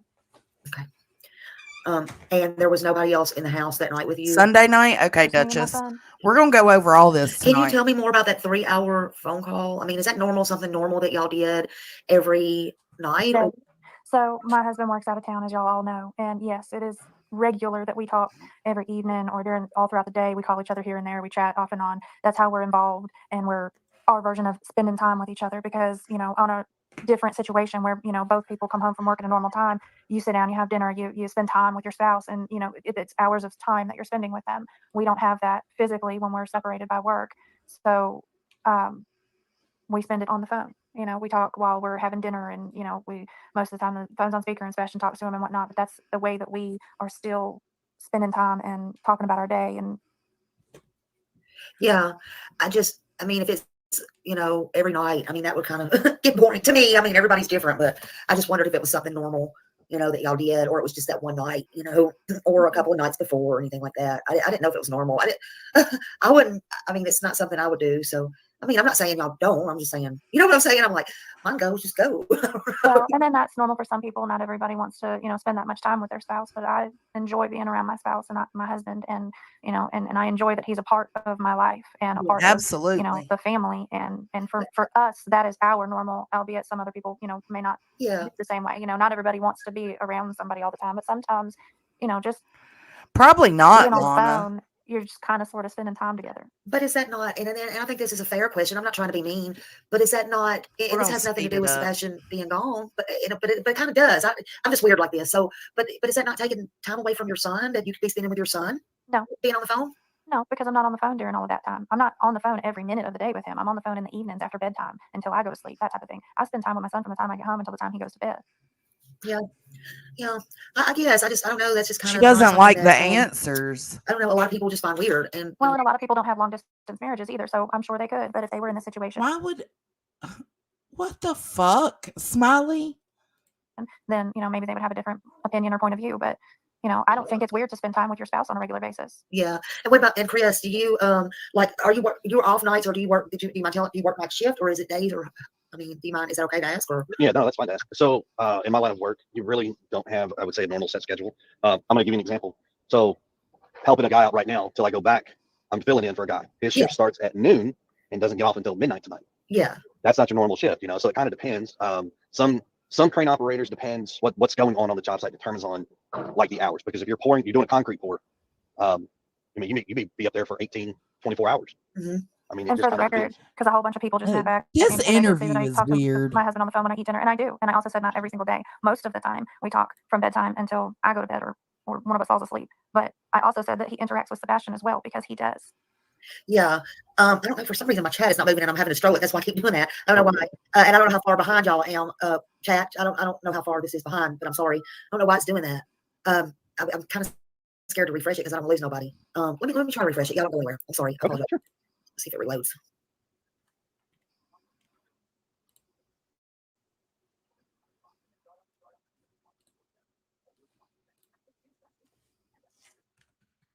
I hear Chris again. Yeah. Okay. Was Chris in Memphis the entire weekend? Okay, here we go, guys. Was he in Memphis the entire weekend, or did he leave? I think he already answered that one. He said he was there the entire weekend, and then they want to know, did he take a polygraph test and pass? And y'all make sure to sub up to Duchess. Answer this one, Katie. Why did Sebastian wear pull-ups at your house? So Sebastian wore pull-ups because, or Ben specifically, when he was having his regression, when he was having issues with wetting the bed or wetting his pants, he had issues where he would wet himself at school, and then occasionally would wet himself at night. Now I know that Seth went and said that never happened at his house, but I do know that it did. At least a few occasions that I know of. But that's not the point. The point is that he did go in and out of pull-ups based on when he needed them. So if he was during a regression I agree, Blue. phase, he would go into the pull-ups, and then once he, got back on track and he was not having wetting issues at school and or home, he would go back into, regular underwear. And that unfortunately is just something that has been happening for, ever. Right. Sebastian was late to potty train and has had issues going back and forth with it basically his whole life. Right. It's okay. So why is there a problem? I feel, I mean, I feel it shouldn't be a problem. Somebody's asking about the GoFundMe. Why are you so mad about that, Chris? So initially, I forgot what day it was. Myself, Katie, and Seth were in my house, and I brought up the question. I said, "Hey, should we start a GoFundMe page to start trying to raise money to add help to this, however we can?" And the police said, "Hey, no, I don't recommend doing that because then if you do that, it looks like you're trying to do this for profit." I was like, "Okay, that makes sense." So we all three had an agreement. We weren't doing this. And next thing you know, now there's a GoFundMe page up there. So, okay. And, but, okay.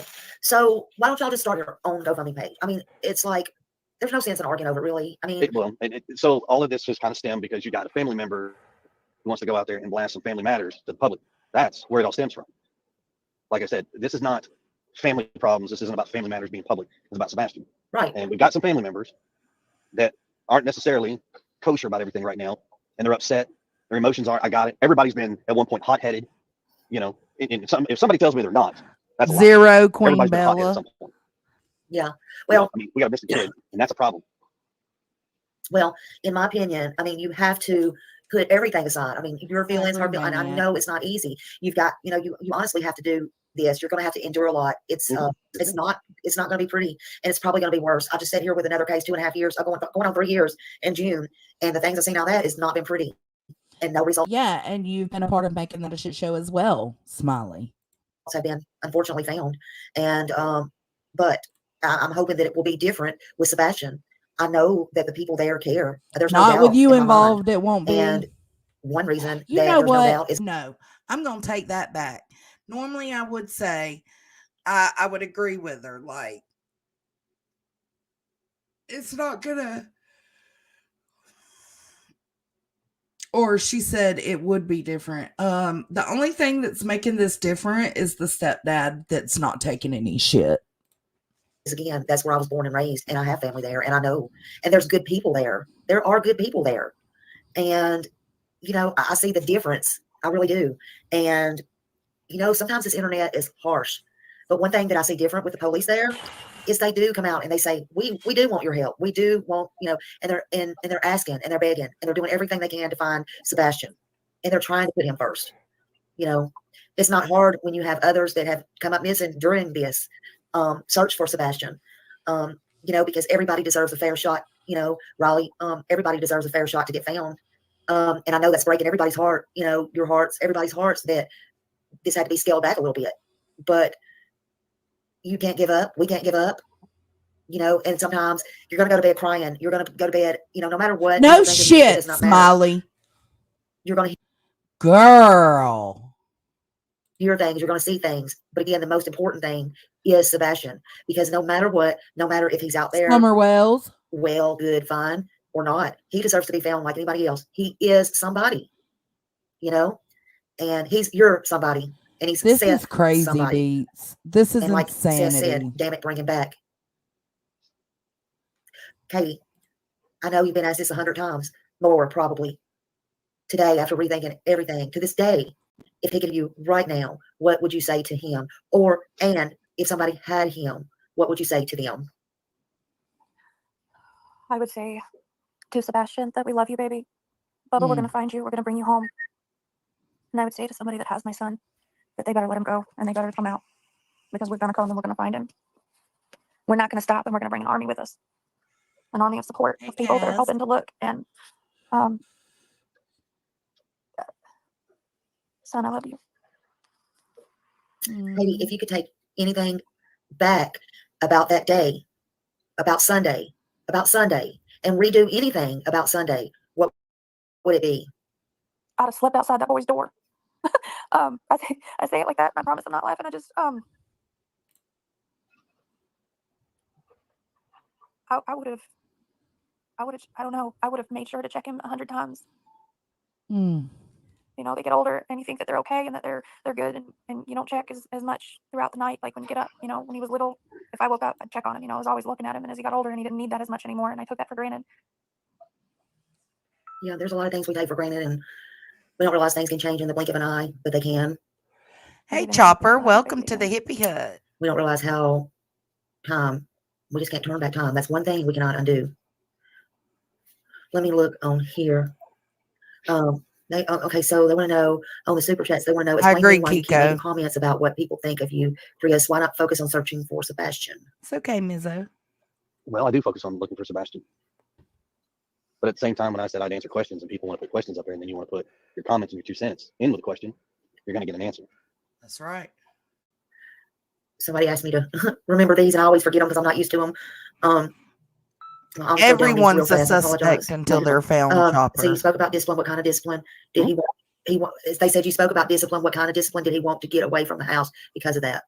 Did he want to get away? Oh, okay, so they want to know, did he want to get away from the house because of the discipline? No, ma'am. Okay. No, ma'am. So Sebastian is not afraid. He runs up to me, gives me a big old hug, says, I love you, says, I miss you. When I'm out of town, his mom, he'll look at his mom and say, hey, when's Mr. Chris coming home? Can we call him? Things like that. Yeah. I mean, discipline is discipline. There's a difference in discipline a child and beyond discipline a child. Right. You know, I can tell you from personal experience, I know the difference between both. And I vowed I would never in my life do that to a child.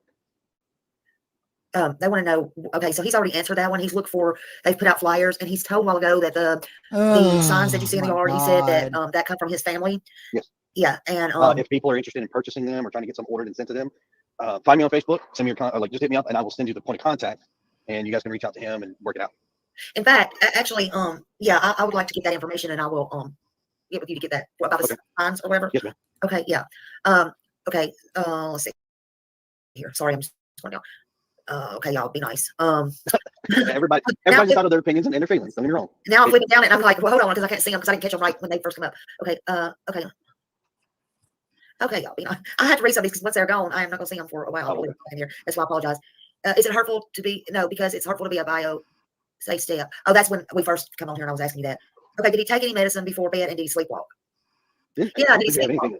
Yeah, as long as I've been in Sebastian's life, I've never heard of him sleepwalk. Now, getting up in the middle of the night, sneaking snacks and stuff, that's one thing, but sleepwalking. And to clarify, he's not sneaking food because we starve him, because that's absolutely not the case. He just likes to munch on a bunch of junk food in the middle of the night because he doesn't get a bunch of sugar. He's, one dessert and he wants to eat the whole box, so he gets up in the middle of the night and sneaks snacks. Yeah. He's standing in his room and hides the wrappers under his bed. I mean, it's stuff basic kids do. A typical teen. One of them like bugs throughout the house. We told him, you eat in the kitchen, you eat in the dining room. When you're done with it, you put it in the trash. That's the only thing we've asked him. Okay, so they're back to Rachel. So they're saying that what happened to her head, that's what they want to know. And that's what yeah, I don't know what they're talking about. If they could clarify a little bit more, I don't know. They're saying you almost killed her. I don't know. Huh? Like I said, I don't know anything about Rachel. Okay. It's posted on the board. Yeah, no, I can't see the comments for some reason. Okay, it says you about killed Rachel. There was blood everywhere. Where, sir, you thought she was dead. I don't know. No, okay. That's news to me, but no. It could be. They paid to ask that question, which I'm just now getting to, and they've asked it 2 or 3 times. That's why. I don't know. It could be a troll. I don't know. Listen, I have no idea. I don't mean to make y'all feel. No, I'm not. I'm sitting there like, just like her head, blood everywhere. Okay. Well, yeah, I mean that's a new one on me. So I mean, I don't really know what's going on there. My mother actually still talks. I do too, though. To be fair, that right there ought to tell you the kind of relationship. I never turn them off. I forget. We still talk to her. Yeah, she's got her 2 kids. So where all that stuff's coming from is very interesting. But no. Well, there you have it, folks. Sometimes families do still talk to exes and their moms and dads and all that does. So I don't know. Did LE check vehicles and your trailer that you took to Memphis? Yes, ma'am. Okay, so they're saying yes. All right, let's see. We're about to wrap this up. Thank you for coming, a YouTube member. Beautiful sunflower. Yeah, the medicine that Sebastian, is that life threatening if he don't take that medicine? No. Okay, it's not life threatening, but it's not good that he don't have it. Right. Yeah, and like anything else, I it's agree, not good Ruth. because if you take medicine for so long and you just come off of medicine just quick, fast, in a hurry, it can cause seizures. Right. Yeah, it was supposed to be weaned off if and when he did. We're gonna stop it right there. I want to show Deets where the lab came up. This is just insanity, man. But it's all pointless ask questions, so we're not gonna keep going over that. Actually, sorry. Far away, man. Well, so you and I we had messaged earlier on Facebook, and I'd asked you about DCS, and you said that there were no other interactions with CPS or DCS except for Sebastian. Deets, are you in here? I want to make sure you're in here before I keep playing this. He punched a 3 instead of a 2 or whatever. He jumped up here on panel. He wanted to ask you something. Actually, sorry. Far away, man. Well, so you and I we had messaged earlier on Facebook, and I'd asked you about DCS, and you said that there were no other interactions with CPS or DCS, except for Sebastian going missing, which I then told you, but that's not mandatory necessarily unless CPS was already involved. So Now, you're not hold on, really being honest. Wait a minute. You asked me, because I'll read the messages to everybody in the country. You asked me if there was an active CPS case on Sebastian. That's what you asked. And I told you, yes, there was, because the sheriff's department told us that they had to report it because he was missing. That's what you asked. Now, you also started to ask if there was another case, and there was no other case that I know of that's active. That's what you asked.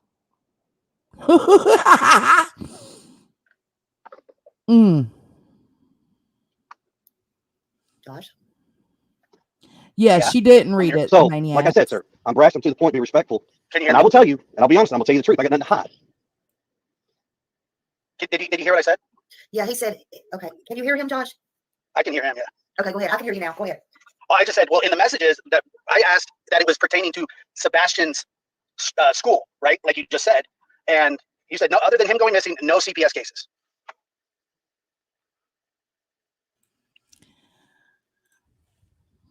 Okay, so right here they struggle, like they keep Josh and Chris keep losing signal, so give it just a minute. Josh is trying to claim that. So you didn't ask, you asked about active. Can you hear him, Chris? Josh is trying to claim that he asked about the CPS case involving the school. Chris is telling him, nah, bruh, that is not what you asked about. You asked about active CPS case. Yes. Can you hear Hello? me? Yeah, okay. I can now. Okay. Sorry. So you didn't ask, you asked about active cases. That's what you asked about. And I answered your question. You did. You answered my question. Hello? Hello? He said you answered his question. I can hear you. Can you hear him, Josh? Okay. Oh, just wait, Deets. Okay. Can y'all So he's asked me, and I can't pull it because if I pull it up, then we lose contact. But he asked me if there was active DCH, CPS, whatever you want to call it, case with Sebastian. And I said, yes, he's missing. I was told by the sheriff's department that they had to report it. So yes, there's an active case. Is there anything other than that? No, there's not an active case. So my statement that I told you is true. Okay, fair enough. I mean, I get it, the active investigation, but yeah, you did really, maybe it's just because of text, but you did make it seem like there was no, like that this was the first time that they'd ever been involved at all. No, I didn't insinuate. Now, understand something. Words on paper are simply words on paper. Whatever emotions you put behind them is directly proportionate to yourself, not me. Oh, sir, I didn't put any emotion behind it. I'm just Well, saying. what you're saying, you're trying to insinuate on this show. No. Yes, you did, sir. Yes, because you just stated that you said that I made it sound like this. No, I didn't. I told you. I gave you a direct statement, gave you your answer, and that right there is exactly what I'm talking about. Then you called into the show and you said, yeah, you're lying. No, I'm not lying. So call a spade, but make sure you're right. Now, to be honest with you, it has nothing to do with finding my son. You don't think that you don't? Okay, all right. Well, look, man. How does CPS have to do with anything finding Sebastian? Because if you're insinuating something, well, you said they opened up an investigation. You said they opened up an investigation. So you tell me what it has to do with him. Because what did I tell you? That's what you're not listening. The sheriff's department told us that they are required to report it to DCS, CPS, whatever you want to call them. They are required to report it to them. That answer has yet to change. It hasn't changed any of the slightest. And okay, so I get it. So it's the only open investigation. Thank you. You're welcome. What's the next argument we got? Fire away. Okay. I'm not arguing. Okay. So I was just wondering, like, Katie, let me ask you this, or anybody can answer. So Done. Shut him down. That is what I'm talking about, baby. Yes, hunty. Let's check our poll. Okay, so far we've got, it's changing. Make sure you vote real quick if you haven't voted. We're not going to finish Smileys. Smileys is bullshit. If we continue going over this, we're going to go over her talking shit to Duchess about the interview, her dragging the parents today on her live, and Justin for all on 2 times speed with Chris.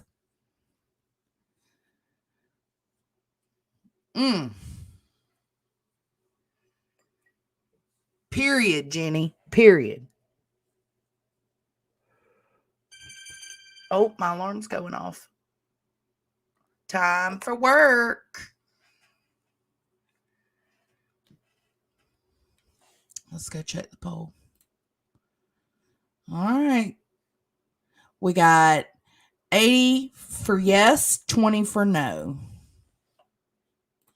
So we will be back tonight, and yeah, 2 times speed, I'm in. Abso-fucking-lutely. We will come back tonight and we will go over the shenanigans of Smiley and Justin for all. Oh shit. And it will be after the Jerks live. Yes, don't forget. Thank you, Steph B. The Jerks are going live tonight. Make sure you're there. Be there or be square. Mine will probably be a little later in the evening.